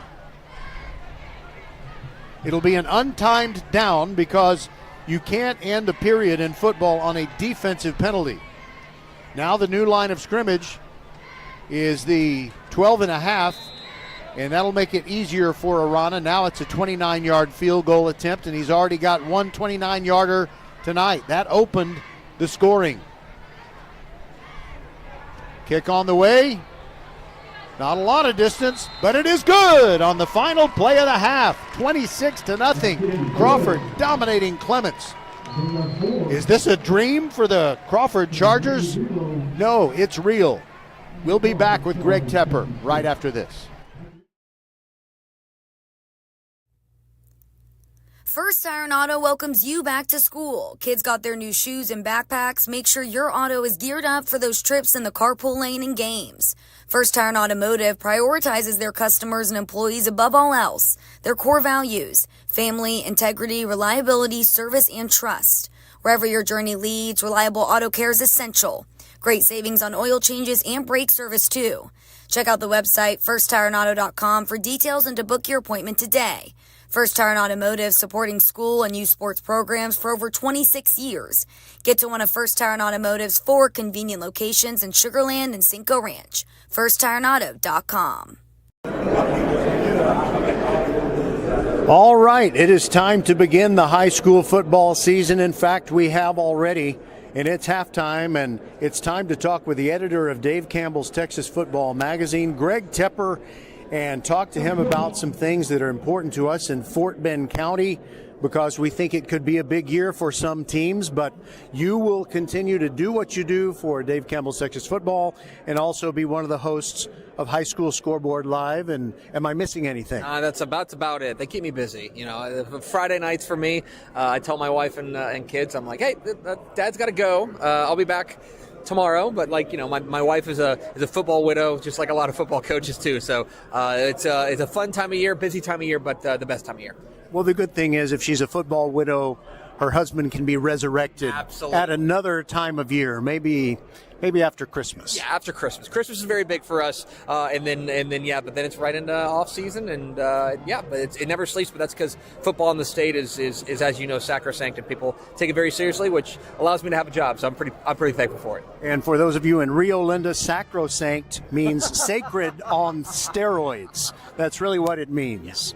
Okay, so Greg, first of all, before we dig into Fort Bend stuff, I noticed that anytime you start talking about district races and specific programs and whether a team is viable or not, you don't use any notes.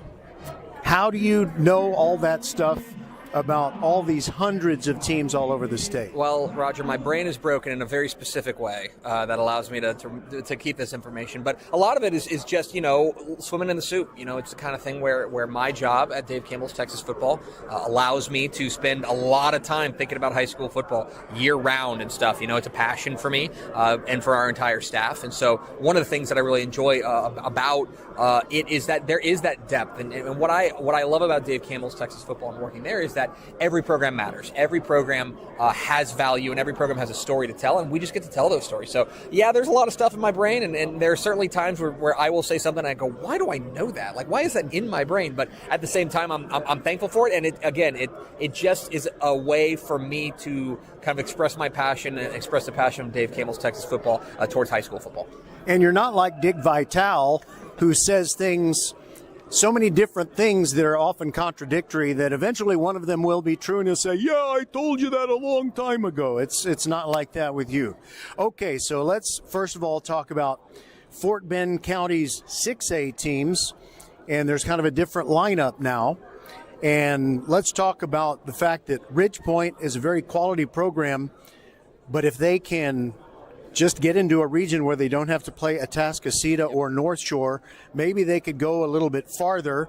But the good news for all Fort Bend ISD teams that are in Class 6A this year is they don't have to play Katy in the opening round of the playoffs, according to the UIL's new realignment. That's a small thing, and I'm so glad you brought it up. That's a small thing that when realignment comes out, it's this big data dump, right? And it's overwhelming. There's so much stuff.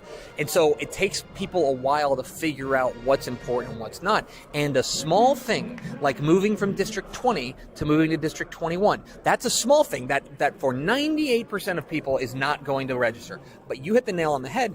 That should send alarm bells going for everybody else because, that means we get paired in by district with District 22 instead of District 19. That's a small thing but it's a massive thing because you're right. You're not dealing with a Katy in the first round. Now, you're also exactly right. I'm very high on Ridge Point. I think that they've got a defense especially that has an opportunity to really surprise some people this year. They've got some young talent kind of coming up through these JV ranks that I know the coaching staff is very excited about.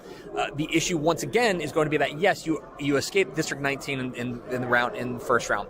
But Region 3 continues to be an absolute meat grinder. It's a wood chipper that you're going to have to deal with the North Shores, the Atascocitas of the world in the Division 1. And then Katy, they can go Division 1 or Division 2, depending on where they go. They could be in the Division 1 bracket or down Division 2. Not to mention, if you go to Division 2, you might have to run into a team that played for a state championship last year in Humble Summer Creek, which is another outstanding program. So these programs at 6A in Ridge Point, in Fort Bend, are quality programs. The issue is that they are in such a difficult draw, just geographically. The problem is that their neighbors are all really good too, and that's one of the things. But I do think that you're exactly right that the Fort Bend teams moving from District 20 or District 20 to District 21 is a small but huge thing that could really kind of get them going in the playoffs. And another thing that's an issue for Ridge Point is there's another school to their south. That's Crawford High School that will only have juniors in this particular school year. Next year, it's going to be Crawford trying to do to Ridge Point what Ridge Point did to Elkins in several sports a few years ago. We'll take a quick break, and we're going to talk about the even bigger 6A picture regarding Fort Bend County when we return. VypeFortBend.com.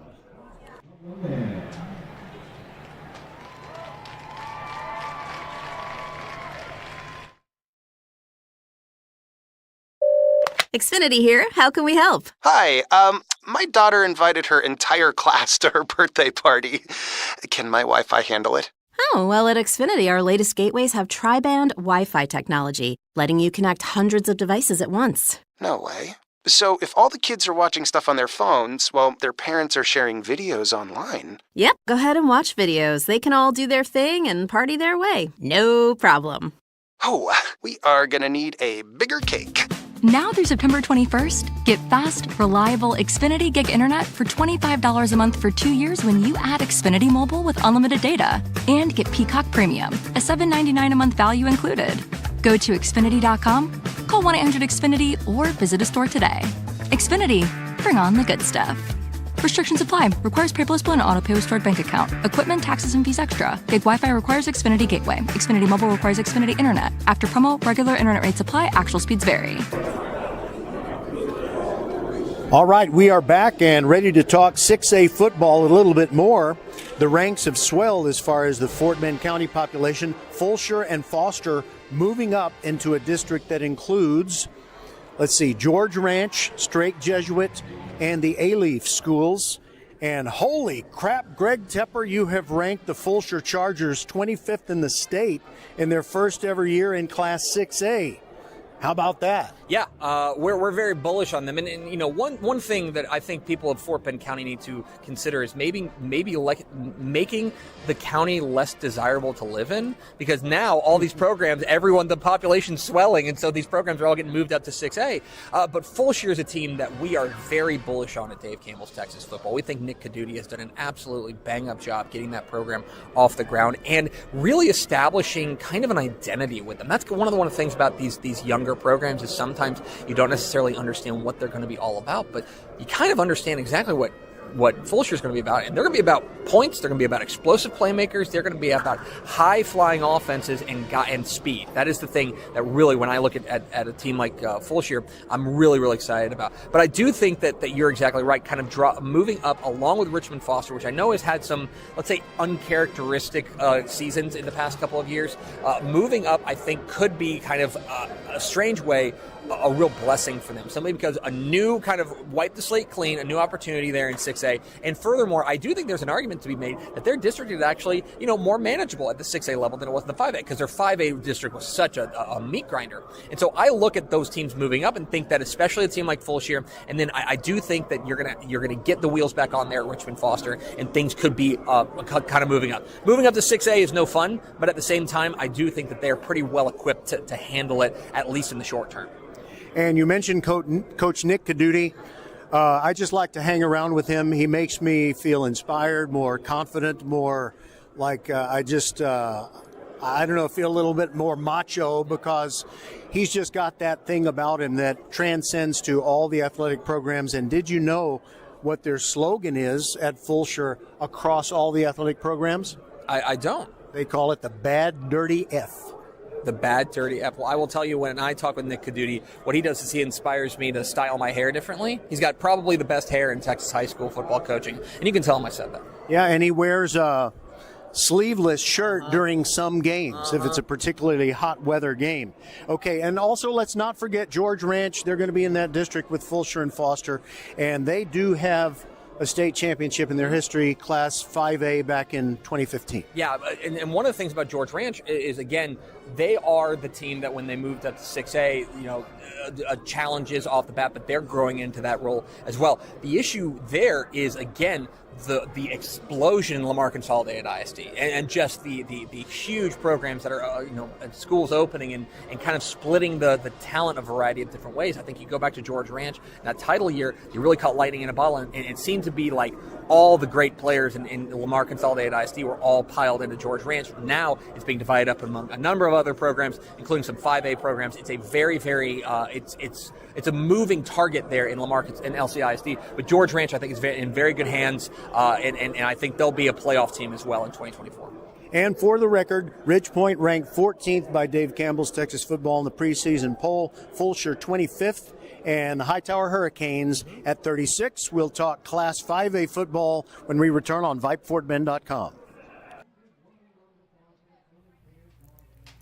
First Iron Auto welcomes you back to school. Kids got their new shoes and backpacks. Make sure your auto is geared up for those trips in the carpool lane and games.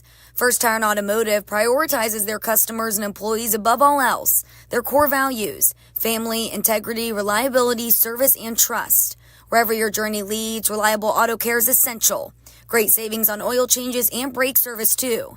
Check out the website, firstironauto.com, for details and to book your appointment today. First Iron Automotive, supporting school and youth sports programs for over 26 years. Get to one of First Iron Automotive's 4 convenient locations in Sugar Land and Cinco Ranch. firstironauto.com. The Crawford Band and dance team taking the halftime stage for the first time. And here are some quick scores before we get back to Greg Tepper. Ridge Point leading Clear Springs at halftime, 21-7. The Randall Lions, in a defensive struggle at halftime, lead the Foster Falcons 7-0. Couldn't find any score yet on Dulles versus Westbury. Travis leading Maid Creek 21-0. They have not gotten to halftime there. And I'm also working on the game between Elkins and Heights. We'll step aside and hear a message from the volleyball school, our presenting sponsor for Tuesday night volleyball, which is going to be Clements taking on Pasadena Dobie on Tuesday night right after Labor Day. So we'll hear from the volleyball school, and then we'll be back with our continuing conversation with Greg Tepper. We are the volleyball school with 3 locations: Katy, the Woodlands, and our newest in Richmond on West Belfort. We have the best developmental volleyball program in Fort Bend. We have the high-level training you need to get on the top club and school teams, and you'll have fun doing it. Our Richmond facility is at 18120 West Belfort. Visit thevolleyballschool.com and come train with us. We continue at halftime. It is Greg Tepper, the editor of Dave Campbell's Texas Football. So we've covered 6A, and now let's talk about 5A. All right, we've got the Randall Lions, ranked number 7 in the state in 5A Division II. The Marshall Buffs, always contenders, ranked 10th in Class 5A Division II. And, of course, they're all chasing the Port Neches Groves Indians. And Randall is quite a program with a great quarterback in Tyler Skrabonic, an absolute stud, and Williams Callis, their running back. I can't remember his first name. I'll bet you remember it. That's okay. Landon Williams Callis, yes. How far can Randall go? They can go to Arlington. I look at this team, and I think they've got all the pieces. This is one of those programs that, again, because they're so young, I think that they don't necessarily have that name recognition, but I think they are going to be turning some heads last year. I think last year was the preview of what you saw, which was obviously a breakout year for the Lions. They're absolutely outstanding. But then I think they're even better this year. We saw them at the state 7-on-7 tournament. I think you're exactly right. Skrabonic, their quarterback, I think is a real star in the making, and they've got one of the very best young running backs in the state, in Williams Callis, that's going to lead the way. They're going to score. They're going to score in bunches, and you've got a guy at the helm in Brian Randall who knows what he's doing and has got this program kind of built in his image. He built it from the ground up, and I'm very excited to see them. I think they are a team right now. I mean, Region 3, there's Liberty Hill still rolls there in Region 3, and that's going to be difficult to overcome. The slot T is the devil, as we're fond of saying. However, I think right now Randall's got to be your favorite in Region 3, and a favorite to win and to go to a state semifinal, which at that point would make them, in my opinion, the early favorite to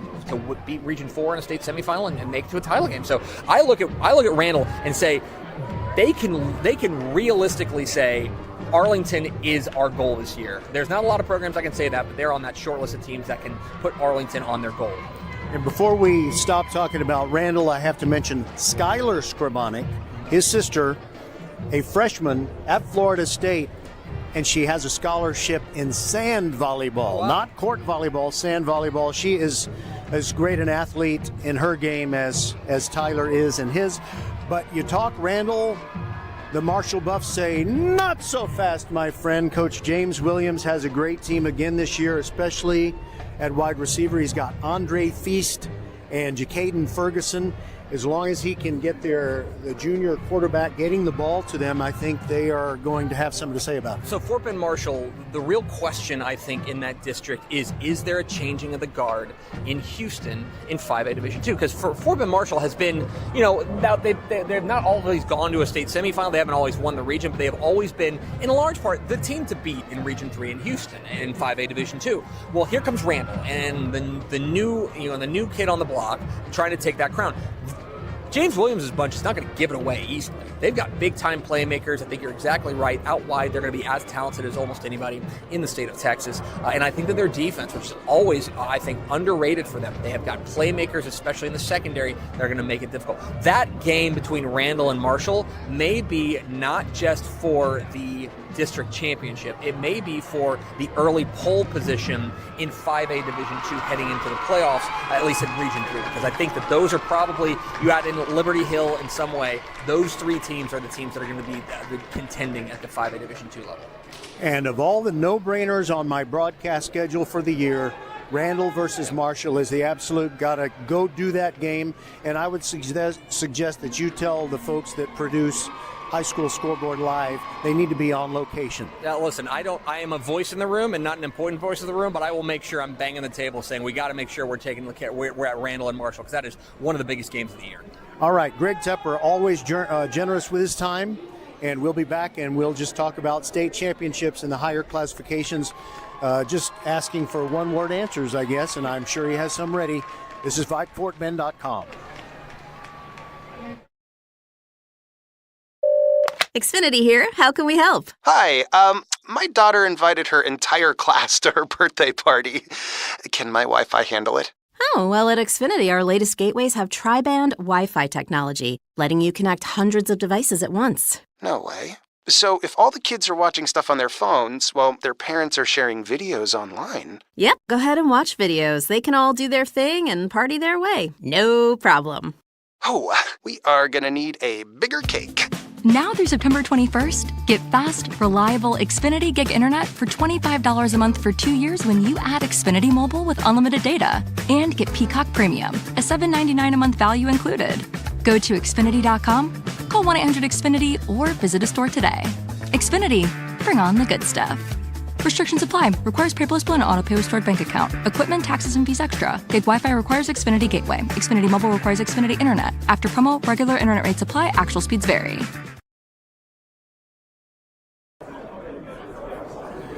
Okay, so it's just August, and yet we're thinking about what's going to happen in December, the weekend before Christmas. Who's going to win the championships in classes 5A and 6A? There will be 4 champions from those 2 classifications. And Greg Tepper, who are they going to be? 6AD1, I still like Duncanville. I think that they've got maybe the best pass-catch duo in America in Keelan Russell, the Alabama commit, throwing to Corian Moore, the Oregon commit. They're absolutely loaded, looking for a three-peat. I think North Shore's in that mix as well, but I think that it's got to be Duncanville. 6A Division II, I think it's DeSoto. DeSoto was pound for pound the best team in Texas high school football last year. They have some pieces to replace, especially the quarterback spot, because I think DJ Bailey, who's now at Sam Houston, was so important in what they did. But they won the state 7-on-7 tournament. So if you had any questions about whether or not they're going to be able to throw the ball to their outstanding playmakers like Dalen Singleton and Boobie Feaster, rest assured they're going to be just fine. So I like DeSoto in 6A Division II. 5A Division I, I think you pick against Aledo at your own peril. Aledo is the winner of, I believe, 11 state championships in the last 15 seasons. Yeah, let's just move on. We know they're going to win it. Well, probably pretty good. 5A Division II, going with Port Neches Groves. I think the PNG can go back-to-back. They've got the playmakers, especially the running game and up front. I think they're going to be very, very good up front. And beyond that, they now kind of go in this knowing that they can go out there and beat anybody. Now, they're in Region 2, so let's see South Oak Cliff in region play. But I think that if they can get out of Region 2, they're the favorite to win the title. That is a huge deal for the teams in Fort Bend. They don't have to contend with PNG unless and until they get to the final game. So I wish that I could argue with your picks of Duncanville and DeSoto, but they're just so good. And in the Houston area, you have some one high school ISDs, but none of them have a football team as dominant as Duncanville and DeSoto, both of which are the only high school in their ISD. So thanks as always for your insights. I hope that I see you in Arlington, and if so, I will record another interview with you. Looking forward to it, my friend.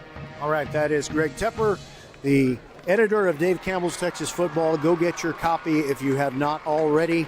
I got mine at Barnes & Noble, and they didn't even pay me to say that. We'll be right back.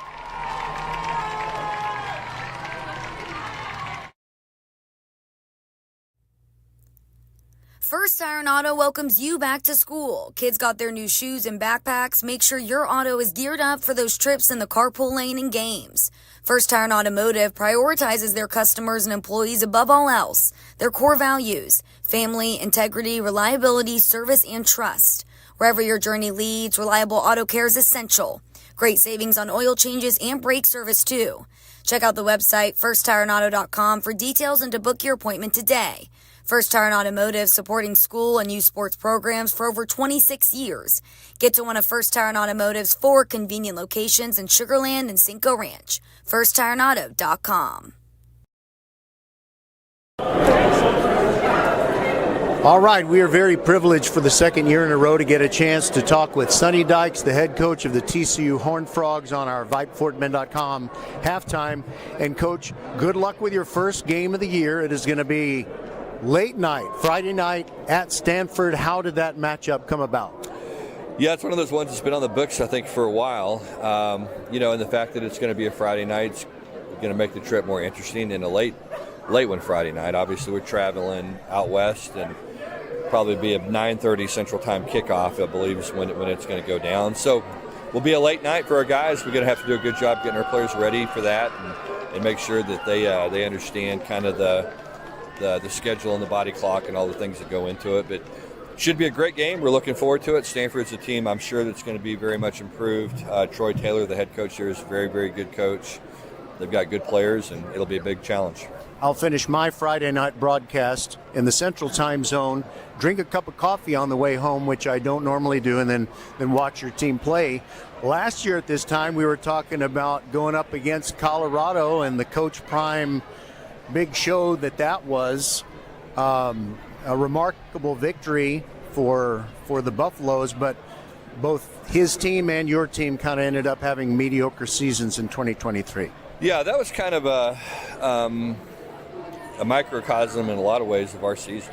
You know, we had plenty of opportunities to win the game. We could never pull away. We had turnovers in the red zone. We turned the ball over on our end of the field. It was just kind of what we did the whole season. We got the ball back at the end of the game, and with an opportunity to go win the ball game, and we couldn't get it done. So, we ended up not having a very good season, and felt like after that game we couldn't ever get caught up. Just felt like we were behind all year and really struggled to do the things that good football teams do. So anyway, learned a lot from last year and excited about this year and ready to move forward. We're always checking on Fort Bend County high school athletes. We're very proud of John Paul Richardson. You got Ashton Bethel Roman from Ridge Point High School. He's at A&M. And Mason Dossett, a true freshman at Baylor from Ridge Point. And then there's J.P. Richardson. So tell us about what he does for your program. Yeah, Ridge Point's obviously a really great program. John Paul's one of those guys that is, tremendous leader, tremendous competitor, exactly the kind of player you want in your program. Works hard every day, loves the game, plays with passion. He's just one of those really special players, and I look for him to have a really big season this year. And, he battled some injuries last year, and if we can keep him healthy, he'll be one of the top receivers, I think, in the Big 12. Now, back in July at the THSCA Coaches Convention, I think I heard you say you have a 7-year-old son who's playing 7-on-7 football. I do, yeah. Playing flag football and having a ball doing it, and really fired up to get to do it. And it's fun to watch him when I get a chance to do it. And so it's really fun. I mean, the one thing that we've done in Fort Worth is we've got a deal we call Next Level. It's a company that kind of comes in and sets up flag football games for kids, and our players coach the teams. They get to use our facilities at TCU. So it's been a big program. I think we've got close to 1,000 kids, Fort Worth area kids that participate in that Next Level program. And it's been a really good deal for us, and my son's part of that. We're talking with Sonny Dykes. Last question before I let you go. And Your dad, Spike Dykes, was always making media folks laugh. And you make us laugh once in a while, but not quite as often. But you did say that there's some silly things that are going on in college football with the signaling cards that so many teams use, and pictures of girls in bikinis and so forth. And is the NCAA doing something to kind of keep that from being quite so silly? Yeah. We've kind of transitioned now to, the helmet communication, offensively and defensively, which I think will help. I don't know that it's going to completely solve some of those issues, but it's certainly going to help. And, the signals have become such a big part of the game. And anytime that's a big part of the game, you've got signal stealers that become a big part of the game and all the stuff associated with that. So, I want the game to be as pure as it can possibly be. I think it's good for everybody. I think it'll be good to see some of that silliness on our sideline go away, and hopefully, get back to coaching football and letting the players go out and play. Sonny Dykes, his 2022 Horned Frogs went all the way to the national championship game. Looking to bounce back this year in Fort Worth. Thanks, Coach, for being with us. No problem. Thanks for having me. Appreciate you. All right, VypeFortBend.com continues. We'll be back. Great.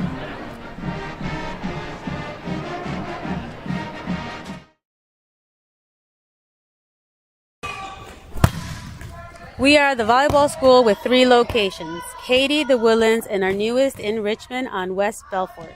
We have the best developmental volleyball program in Fort Bend. We have the high-level training you need to get on the top club and school teams, and you'll have fun doing it. Our Richmond facility is at 18120 West Belfort. Visit thevolleyballschool.com and come train with us. All right, we're back and just about ready to start the second half. A quick review of those Fort Bend County scores. The Randall Lions at halftime leading Foster 7-0. Travis is at Maid Creek, or at Rhodes Stadium in Katy, taking on Maid Creek, and the Tigers lead it 21-0. They started at 7:30, so the game has not yet gone to halftime. Ridge Point leads Clear Springs at the half on the road. Ridge Point 21. Clear Springs Chargers 7. We got a score as Westbury is leading Dulles 13-0. That's at halftime.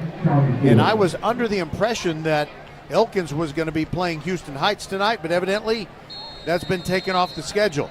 So there you go. You are up to date. 26-0 as Clements kicks off to the Chargers, and the ball is going to go out of bounds. I'm going to say, and the hits just keep on coming, and I mean painful ones for Clements. So they didn't expect to be down 26-0 as we start the third quarter. But when the coin toss went to the Crawford Chargers, they deferred, as many teams do. And so Clements got the football first to begin the game. And now Clements is having to kick off to start the third when they're already down by 26, and they kick it out of bounds. And the Chargers have the option to make Clements kick it again, and that's exactly what they're going to do. Diedrich Polk, the freshman, back to return the kick, and also Benji Fisher. And the kicker for Clements will have to tee it up at the 35-yard line. That kicker being Cameron Bible.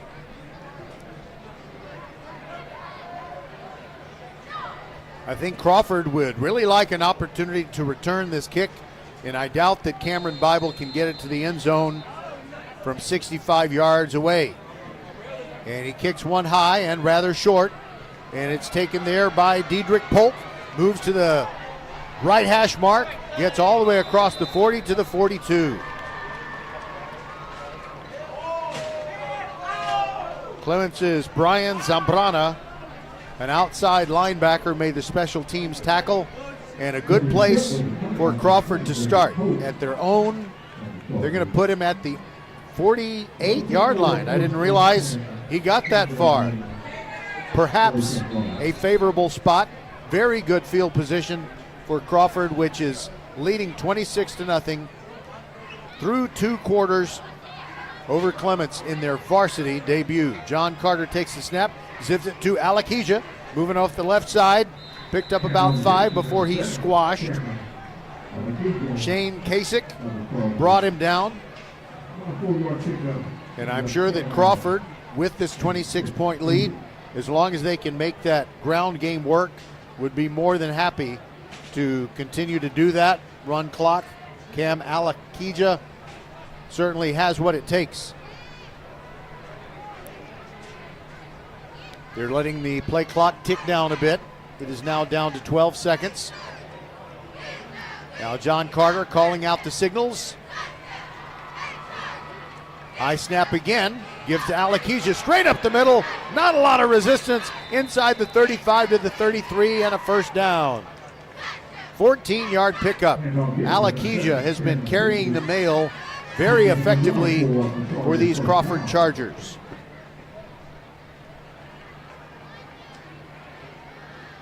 Clements' defense has been out there a long time. They have had halftime to rest up, but I see they're shuttling players in and out pretty much every play. Give it to Alakija again, straight up the middle. Goes down the left hash mark, near the 30, got it to the 31. He picked up 4. It's second down and 6.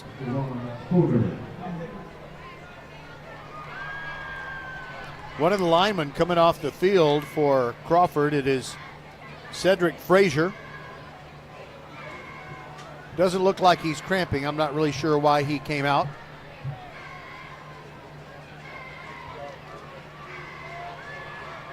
Crawford needs to get the football to the 25-yard line for another first down. We've played just over 2 minutes. In this second half, it's 26-0 Crawford. Carter with time. Throws deep for the end zone, a rainbow. And the pass is caught for a touchdown. A flag comes in. It's going to be defensive pass interference, and that will be declined.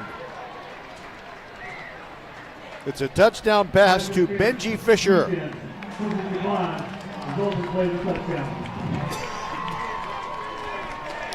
So Benji Fisher was one-on-one with Kevin Handy, and Handy interfered with him, but Fisher kept his feet, caught the ball, and needed only to step into the end zone. And our new score is 32-0.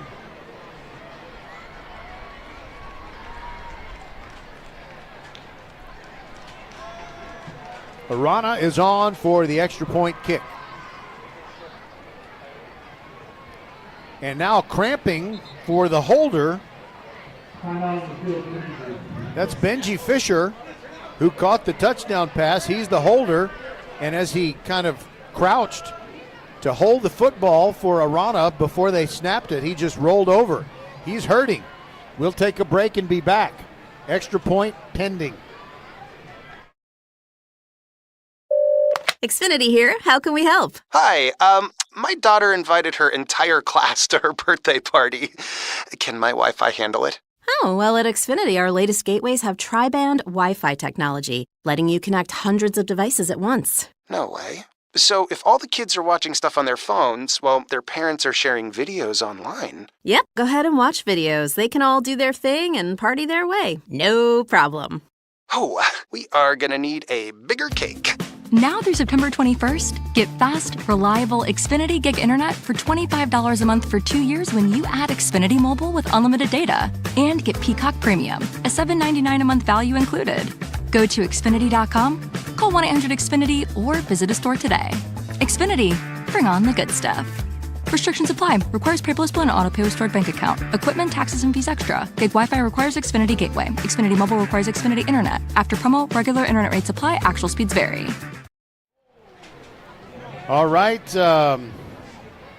Benji Fisher is still hobbling off the field. He's in pain with those cramps.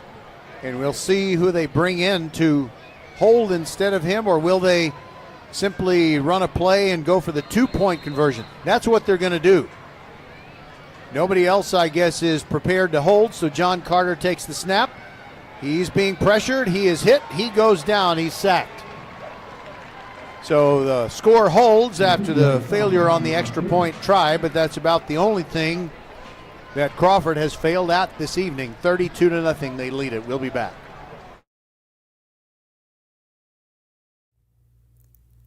First Tire Auto welcomes you back to school. Kids got their new shoes and backpacks. Make sure your auto is geared up for those trips in the carpool lane and games.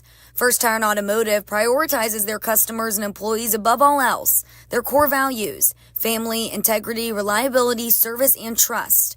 Wherever your journey leads, reliable auto care is essential. Great savings on oil changes and brake service too. Check out the website firsttireandauto.com for details and to book your appointment today. First Tire Automotive, supporting school and youth sports programs for over 26 years. Get to one of First Tire Automotive's 4 convenient locations in Sugar Land and Cinco Ranch. firsttireandauto.com.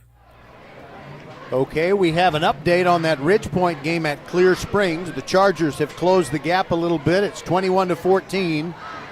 Ridgepoint still leading Clear Springs. 8.5 minutes to go in the third. 32-0 here. Crawford on top of Clements. This is historic.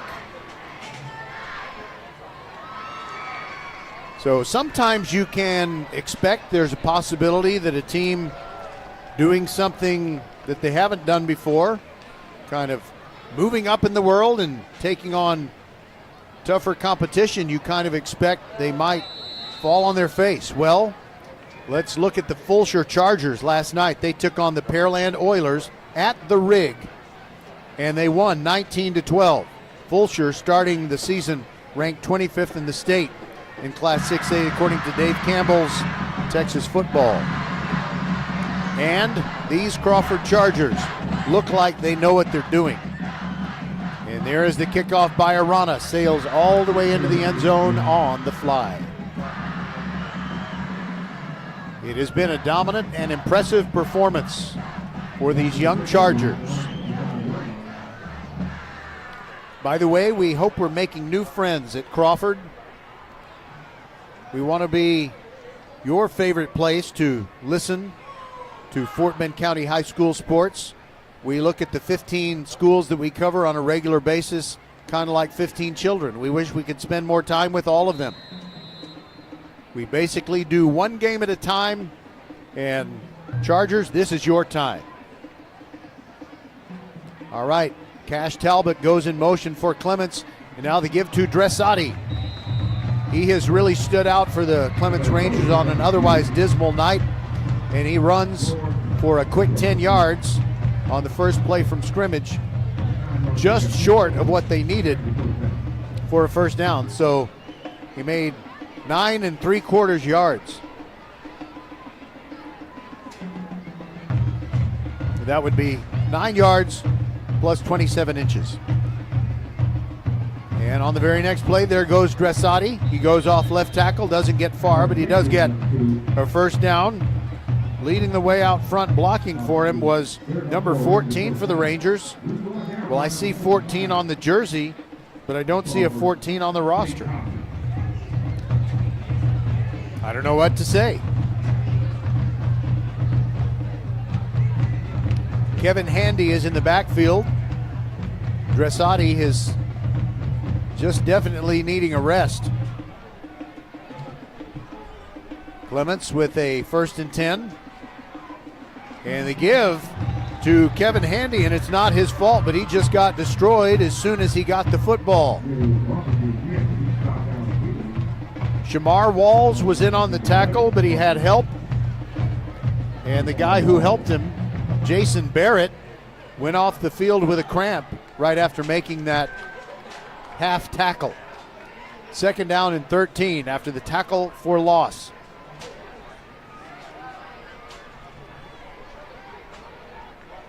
Raul Rivera under center, actually in the spread formation, and he throws a rainbow out near the sideline. It's a 50-50 ball intended for Max Semino. It's incomplete at the Crawford 45. That'll bring up 3rd and 13 with 7:53 to go in the third quarter.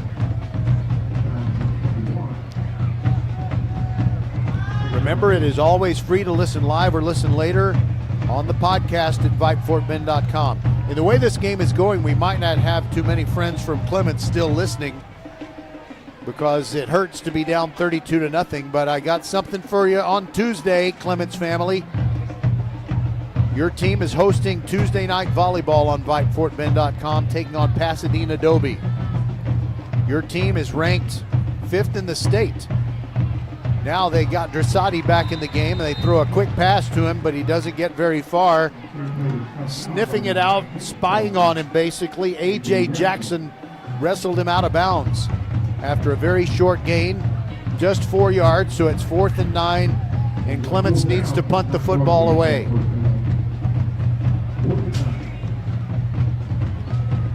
Albert Zhao will punt it. Mosley is back to receive the punt, and Mosley caught the touchdown pass, the first varsity touchdown in Crawford Chargers history here tonight. And the snap is high, but Zhao gets it away, did not get it blocked, although it was close. Mosley catches it on the run, and a pretty good punt return out across his 45. They still don't get him down. Finally wrestle him down way back at the 39, but if they give him forward progress, he should be near the 50-yard line, but there is a flag down on the play. Mosley, so hard to bring down on that play. We'll see what Sean Silman tells us is the penalty.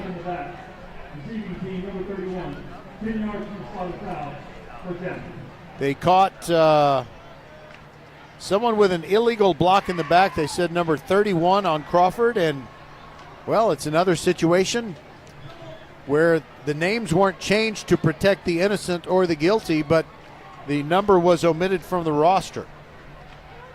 So I don't see a 31 for the Crawford Chargers. They step off the penalty. You know, the down box is back at the 40-yard line, and the football is still at the 45. Okay, now they've discovered that, and they're moving the football where it would be after the penalty. In fact, it's not a 5-yard penalty, it's a 10-yard penalty back to the 37. And now it is first down and 10 from there for Crawford with 7:10 to go in the third. A lot of football left to be played. John Carter drops back and throws a short pass out in the flat for a gain of maybe 2. I really thought that ball hit the ground. Here's a give up the middle.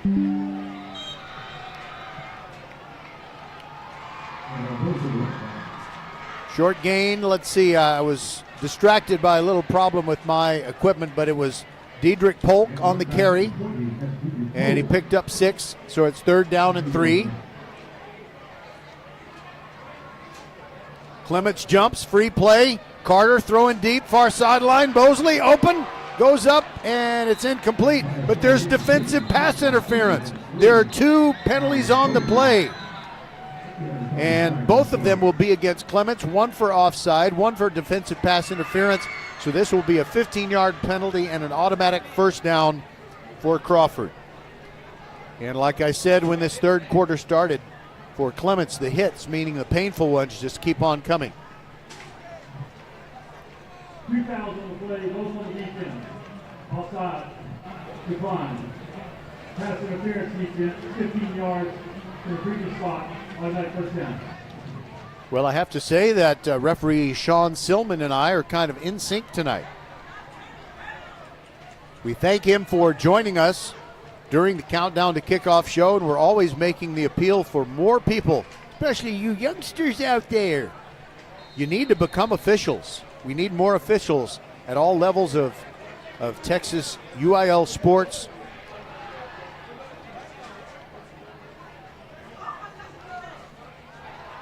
And you get paid for it, and you get to be really close to the game. You get yelled at a little bit, but hey, part of the game. The ball is at the 30-yard line after the walk-off of the penalty. 1st and 10. Carter hands it off. And there goes a big gain. Diedrich Polk, he's in the open. Inside the 20, still going. 10, 5, and wrestled down at the 4. Diedrich Polk, the freshman, he can't drive, but he can certainly run the football. I mean, he can't drive legally, you know. Texas DPS. Got to be 16. He might be taking driver's ed, in which case he could drive with the proper adult in the front seat with him. All right, John Carter dropping back. He's hit. He's sacked back at the 16. His team's up 32-0, so it's no big deal on that play, but probably a situation where he should have gotten rid of the football. By the way, I found out something interesting. Thomas Randall is on the Crawford coaching staff. He is named for his father, Dr. Thomas Randall, the longtime superintendent of Lamar Consolidated ISD. But Thomas Randall Jr. is younger than Brian Randall, who is the head coach of the Randall Lions. All right, dropping back is Carter. Rolling to his left. Here comes the pursuit. He heaves it to the end zone. Big leap, jumping, and it is caught for a touchdown! And now the Crawford Chargers are just showing off. It's Mosley again in the corner.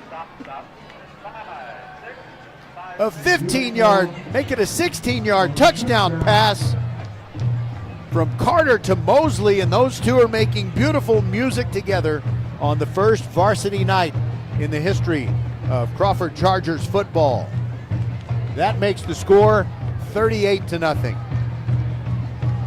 And the holder is still Benji Fisher. Now he's okay from those cramps.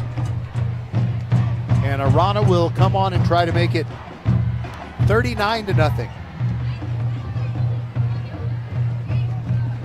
Good snap and hold. The kick looks good. And it is good. 39-0. And the Crawford Chargers are just dominating this game. They're running away with it. This game has been like a dream for them. So we'll be right back on VypeFortBend.com. Xfinity here. How can we help? Hi, my daughter invited her entire class to her birthday party. Can my Wi-Fi handle it? Oh, well, at Xfinity, our latest gateways have tri-band Wi-Fi technology, letting you connect hundreds of devices at once. No way. So if all the kids are watching stuff on their phones, well, their parents are sharing videos online. Yep, go ahead and watch videos. They can all do their thing and party their way. No problem. Oh, we are gonna need a bigger cake. Now through September 21st, get fast, reliable Xfinity Gig Internet for $25 a month for 2 years when you add Xfinity Mobile with unlimited data. And get Peacock Premium, a $7.99 a month value included. Go to Xfinity.com, call 1-800-XFINITY, or visit a store today. Xfinity, bring on the good stuff. Restrictions apply. Requires paperless bill and auto-pay with stored bank account. Equipment, taxes, and fees extra. Gig Wi-Fi requires Xfinity Gateway. Xfinity Mobile requires Xfinity Internet. After promo, regular internet rates apply. Actual speeds vary. All right, Arana ready to kick off again. And a couple of minutes ago, I mentioned Thomas Randall Jr., son of Dr. Thomas Randall, who was the longtime superintendent of Lamar Consolidated ISD. Well, his big brother, Brian, leads the Randall Lions as Arana's kickoff goes short of the end zone, and Max Tamino's got to bring it out from inside his 5. Gets near the 20 and goes out of bounds on the far side. So anyway, the Randall Lions, who are locked in a tight battle with Foster, leading only 7-0 at halftime, have opened up a 28-7 lead. Randall 28 and the Foster Falcons 7 in the third quarter. Might have an update on that game between Ridge Point and Clear Springs. Yes, I do. Courtesy of JD and Alyssa Willie. Ridge Point now leads Clear Springs 28-14 with a touchdown run. JD and Alyssa's son Hayden Willie is an outstanding football slot receiver and shortstop on the Ridge Point baseball team. 4:07 to go in the third, 39-0. Clements has it back. Kirkpatrick at quarterback, and he hands it off to Dressati. Dressati gets more than 10 yards straight up the middle. He's a tough cookie. Wait a minute, did they give it to Semino? No, they gave it to Dressati, and he picked up 11 yards and a first down at the 34. Be with us tomorrow night, 5:45 p.m. with a countdown to kickoff show as Willow Ridge takes on Lamar Consolidated.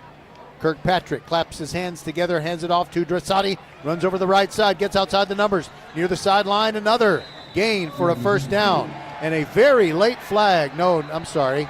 It's a kid, one of the coach's sons, throwing up a kicking tee, and now we've got a fight going on inside the Clements bench. The Crawford players were wrestling Dressati out of bounds, and the play continued, I guess, past the sideline. And now we got a fracas, a little dust up, but cooler heads prevail. And the Crawford coaches, a couple of them, three of them actually, go out onto the field to say, boys, just get out of the other team's bench area. And somebody is down. I think it might be a Crawford player. I'm not sure, but we'll take a break because action has come to a stop here for a moment. It shouldn't be too long. 3:20 to go in the third. 39-0, Crawford over Clements.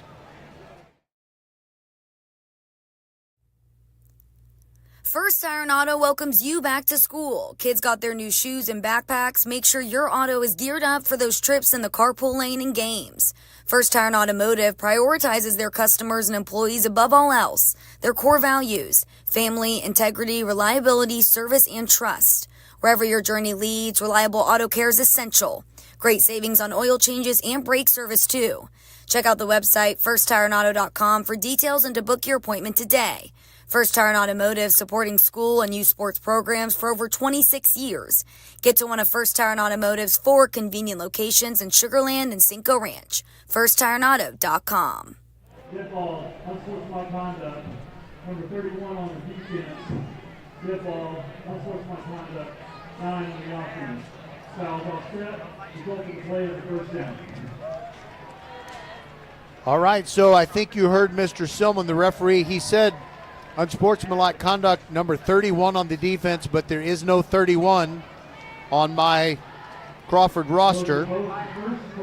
And also, Jaden McLemore was the player that was suffering from cramps, and he had to walk all the way over from the Clements bench area to the Crawford bench. He's okay, but not back on the field yet. It's first down and 10 for the Rangers from their 46. Kirkpatrick steps up in the pocket. Far sideline pass, and it's over the head of Cash Talbot, who has really had a frustrating night. He was open, and Kirkpatrick needed to bring that throw down. Caden Kirkpatrick and Raul Rivera have been splitting time at quarterback. 3:07 to go in the third. A lot of football still to be played. Second and 10, Clements getting shut out so far. They're at their 46. Pistol formation. Kirkpatrick hands it off. It's a run to the left. And a rather short one. Joey Ledesma slanting off tackle and getting 4. It'll be third down and 6 yards to go. Ball right at the 50-yard line, and Shamar Walls, the dandy right defensive end for these Crawford Chargers, had just made another tackle. Kirkpatrick whispering a little something to Ledesma, his running back. One of the Crawford guys almost jumped across the line of scrimmage, but held his water, so to speak. Play clock down to 2. They better hurry up. And he got it snapped just in time. Kirkpatrick being chased from the backside. He's sacked. Back at the 42-yard line. And I think it might be another cramp situation, or maybe even a throw-up situation. No, it's a cramp situation. And that player's doubled over, making him hard to identify. But now I can tell you that it's Trayshawn Butler, linebacker Trayshawn Butler. He came in on a blitz, unblocked from the right side, as the quarterback Kirkpatrick rolled to the defensive left. And the sack makes it a 4th and 14 situation. Ball is punted away. No need for Mosley to return it. He lets it trickle to a stop at the 24. Clock stops with 1:22 to go in the third. Crawford has very methodically taken all of the drama out of this ball game. Okay, so I guess it's a good time to tell you what's coming up next week. First of all, we've got that Clements versus Dobie Tuesday night volleyball matchup starting at about 6 p.m. That would be Tuesday, the day after Labor Day. Stand by for more. Carter hands it off. Straight up the middle. There's another carry for Benji Fisher, and he only picks up one. Clements players still playing hard. Hazim Alakyu made another tackle.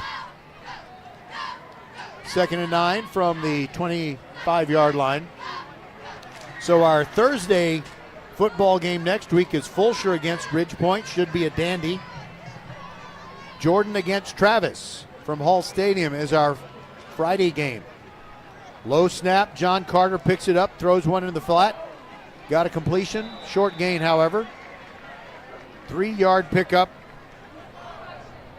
as he delivered to Diedrich Polk, I believe. Nope, wasn't Diedrich Polk. It was Justin Butler.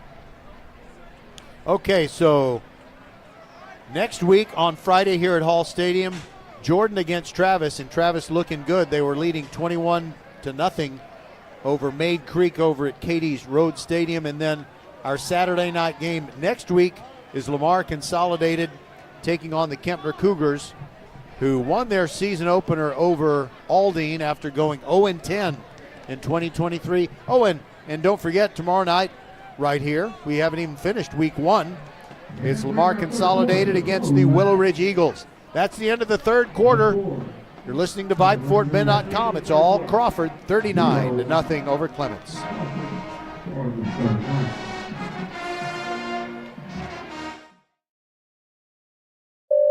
Xfinity here. How can we help? Hi, my daughter invited her entire class to her birthday party. Can my Wi-Fi handle it? Oh, well, at Xfinity, our latest gateways have tri-band Wi-Fi technology, letting you connect hundreds of devices at once. No way.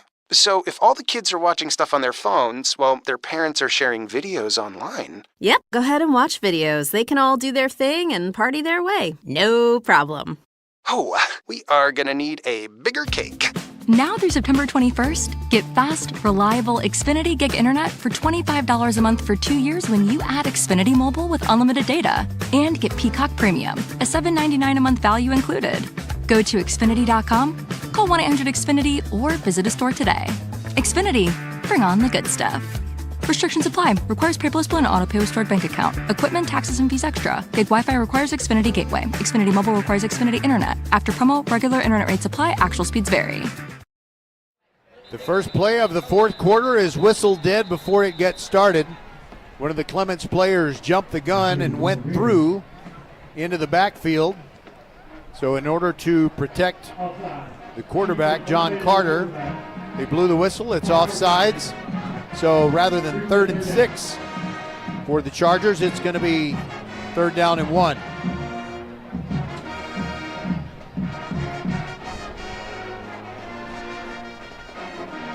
It was a very successful night for Fort Bend County last night. Our broadcast game was Hightower defeating Clear Falls 19-14.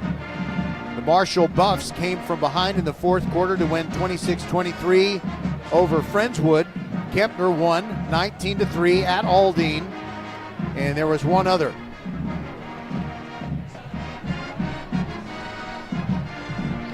Yeah, that's right, there was one other.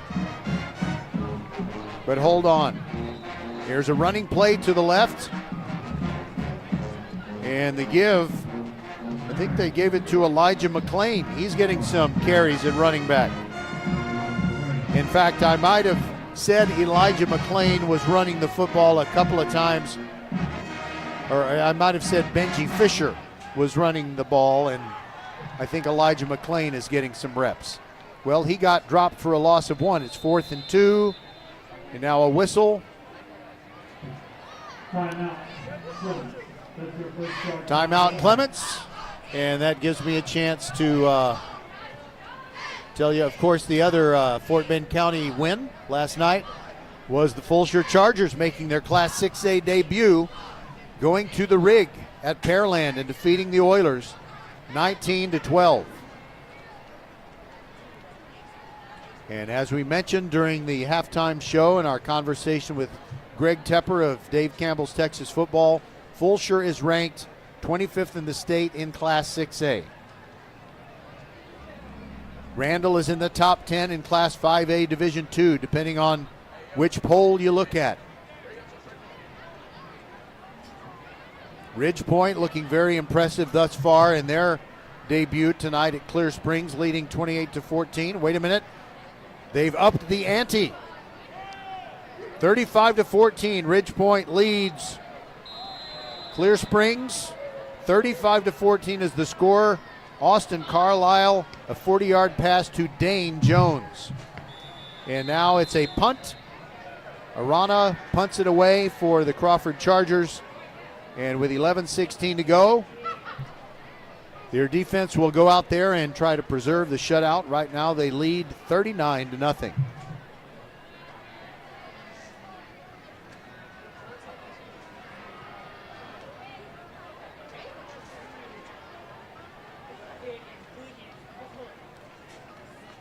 Well, this is one of those games where it's going to be pretty easy to get out of the parking lot. There are going to be some folks who head for the exits before it's over. Although I have to say, my personal philosophy is when it's high school kids, you ought to stay till the end, no matter what's going on the field. Handoff to Dressati, straight up the middle. He's been a workhorse tonight. Not a lot of daylight on that play. He picks up 3 straight ahead.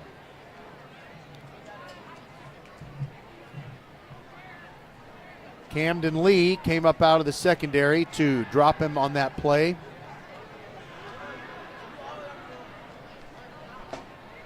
We at VypeFortBend.com want to introduce ourselves to you, Crawford family, and we hope you enjoy tonight's broadcast, how historic it is.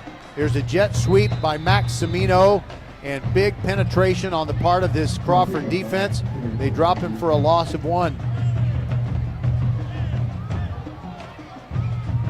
There were several players back there in the backfield disrupting the play, but I believe it was Naheem Richardson that was the most disruptive or the first one to get there. 3rd down and 8 for Kirkpatrick and the Clements offense.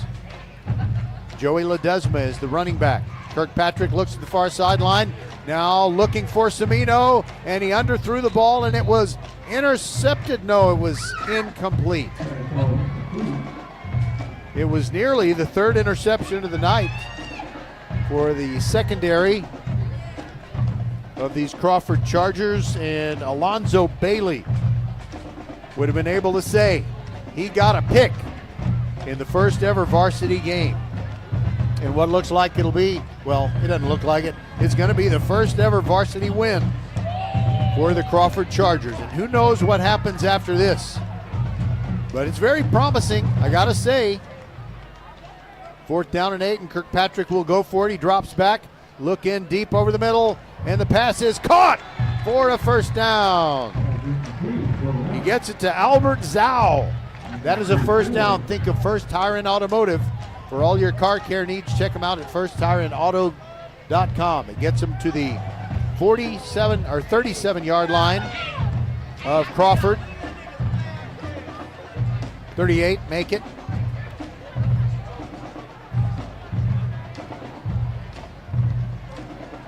And Clements just wants to get some points on the board before they leave the stadium. Here goes Ledesma running off the left side, but the hole closes almost as quickly as it appeared. And on one of those earlier tackles, I said Naheem Richardson. I might be wrong about that. It might be Shane Roberts. In fact, I think it is linebacker Shane Roberts who made the tackle that just happened, and the one that I credited to Naheem Richardson a couple of minutes ago. 2nd down and 9 after that short gain. Give to Ledesma up the middle, leaves his feet, jumps near the 35, And that's a lot of sound and fury signifying only 3 yards.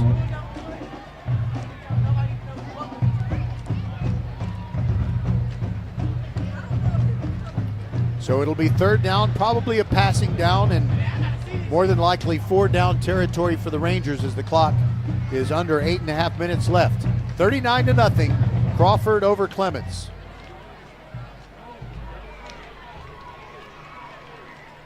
Kirkpatrick drops back, clean pocket, now moves to his left, looking down the field, runs for the sideline, and he goes out of bounds after he gains 2, maybe 3, and that's going to leave him with a 4th down and still 4 to go.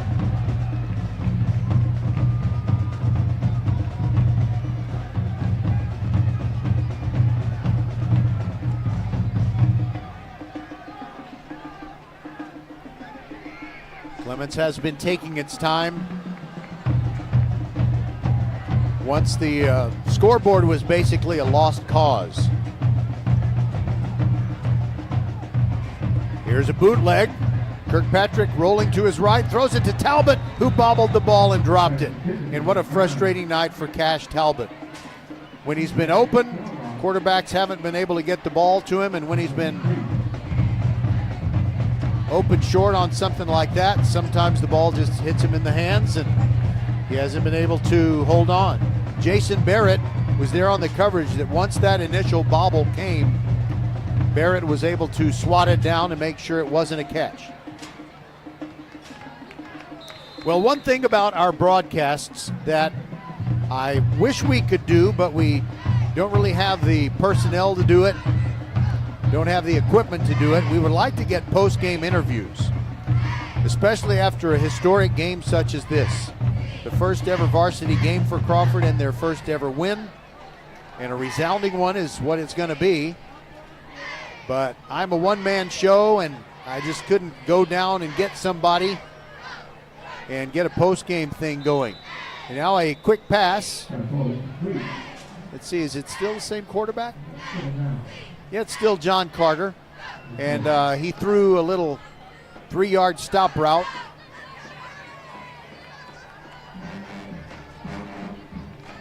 And I believe he was getting it to Benji Fisher. That stops the clock with 7:45 to go.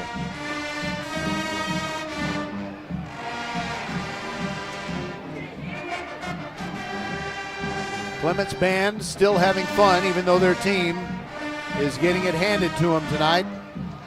Jet sweep coming right for Crawford. And a gain of maybe 4. The ball was in the belly of Jarrell Moore. 4-yard gain. 3rd down and 6.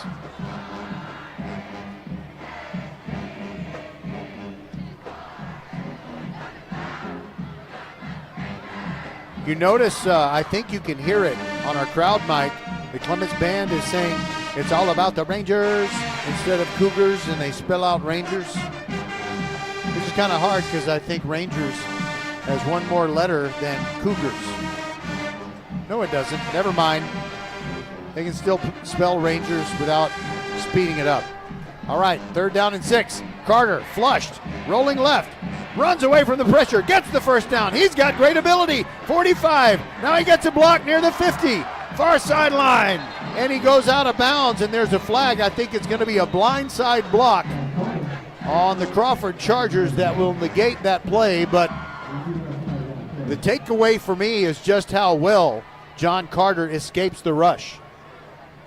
Now, granted, the Rangers defense is just totally gassed. And anybody would be after they've had to do what, be out there for it seems like, 2/3 of the time it's been the Chargers snapping the ball. Now, somebody is down with what appears to be a cramp, and it is John Carter. So this drive will continue because he did make the 1st down he made it by a long shot, but the spot foul will probably put him short of the lead, but they will repeat 3rd down. And let's see, new quarterback for the Crawford Chargers. Caleb Martin, number 15, I believe, is coming in.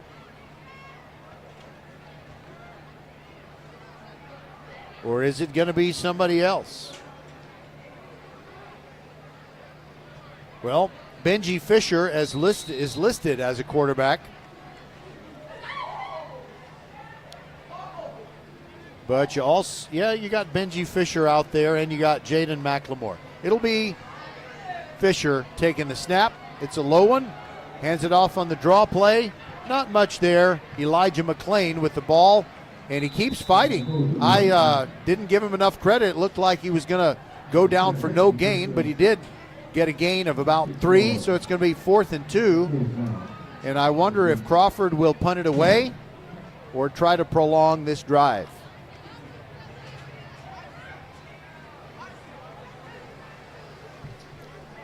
Benji Fisher went over to the sideline. Got the play that the coaches want him and the offense to run. We're under 6 minutes to go. Clock ticking down. On 4th and 2, they're going to go for it. High snap. There goes Fisher off to the right. Got the first down and more in Ranger territory. Far sideline and out of bounds. Inside the 40 at the 36. And over on the Clements sideline, let's make sure that there's no snarling and snapping. We don't need any late flags. The issue of this game is settled. Oh, I didn't even see the flag. It was outside the numbers on the far side, and holding called on the Crawford Chargers. I'm sure the Charger coaches don't want anything to prolong this game. They have it well in hand.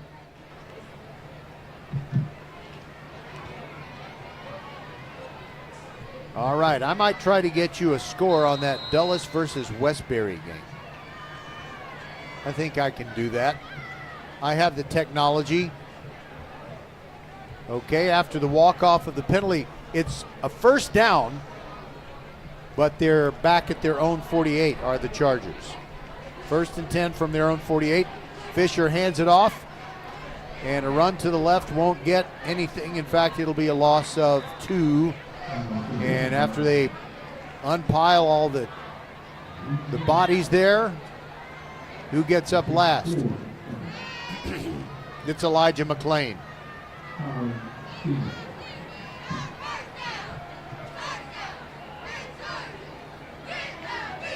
It'll be back to the drawing board for the Clements Rangers, and I fear I'm going to have to say the same about the Dulles Vikings. I'm going to check on their score of their game against Westbury. 2nd down and 10.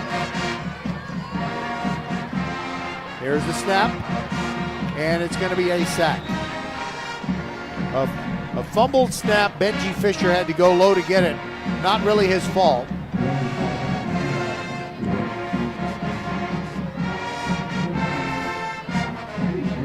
Has Dulles been able to come back on Westbury? They were down 13-0. Well, it is 13-6, and the game is in the 4th quarter. Dulles still with a chance, trailing by 7 in the 4th period at, I think that's at Butler Stadium. All right, 3rd and 21 after that fumbled spread formation snap. There's a pass caught near midfield. And Mosley still out there, takes it to the 45-yard line, and he gets within 3 yards of a first down. He picks up 18 on the down and out. Under 4 minutes to go in the game.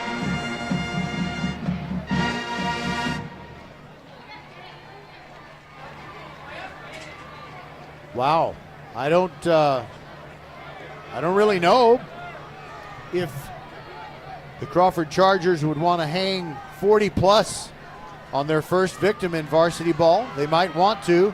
Fisher pulls up, throws late over the middle, behind his receiver, incomplete. Trying to get it to Gavin Parker.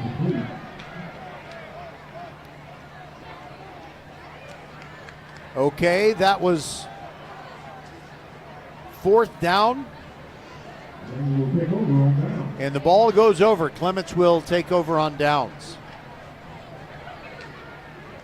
They had readjusted the down marker after I had looked at it and said it was first down following that holding penalty.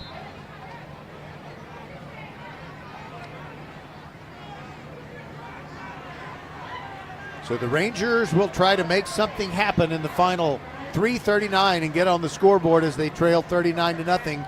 Rivera in at quarterback. Ledesma right behind him. There's a give to the running back, but it's not number 4 Ledesma. It's actually number 34 Talon Chanelak.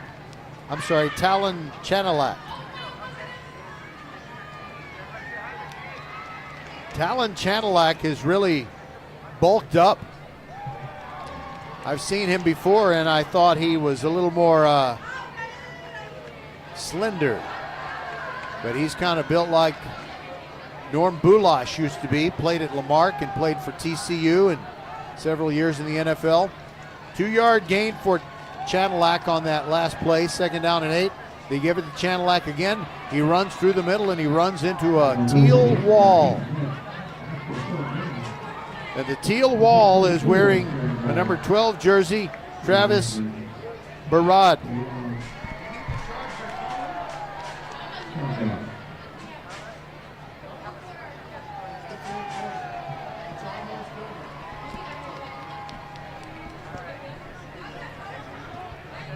I've made some new friends, and they're walking away, I guess. Maybe acquaintance is a better word. Bye. I can't believe they didn't know it was the 4th quarter.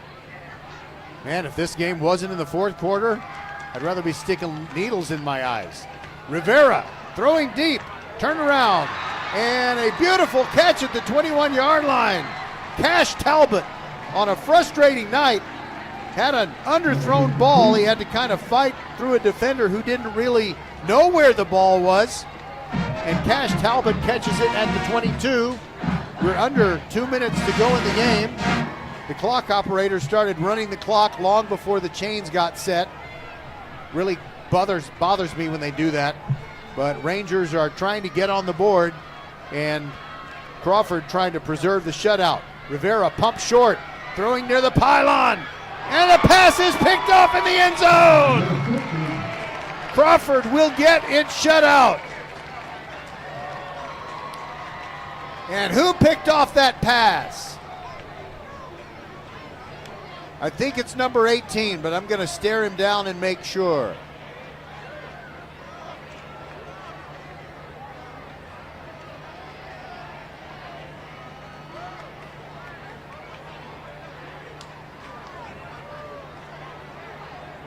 All right, he's being mobbed. You're still congratulating the young man, but I just want to be absolutely sure I get the right ID on this kid. Okay, now I know. It's number 10, Xavier Oliver. How about that? Xavier Oliver preserves the shutout in the final, the very first game in Crawford history. Less than a minute and a half to go. They will keep the ball on the ground. A run to the left gets very little. That's okay. They'll only need to snap it a time or two more. At least once, maybe twice.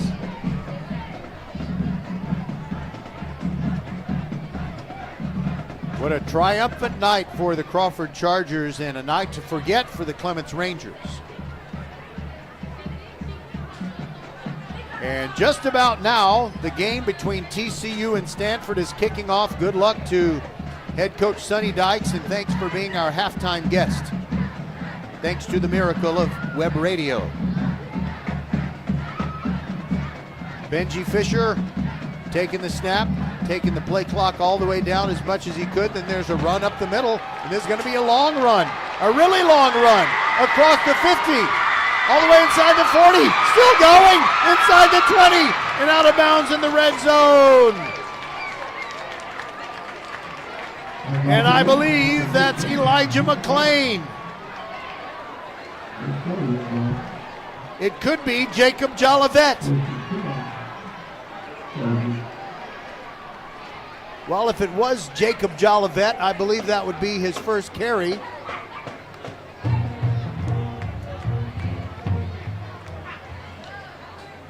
And if it is his first carry, then he gained 60-plus yards on his one carry.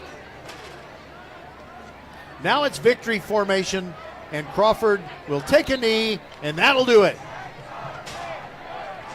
20 seconds left on the clock. It ticks down. They try to get head coach David Jackson with the Gatorade bucket, and they miss him. There are ice cubes near the 36-yard line, but they got him with the other bucket. And they're trying to get him with the remnant of the first bucket.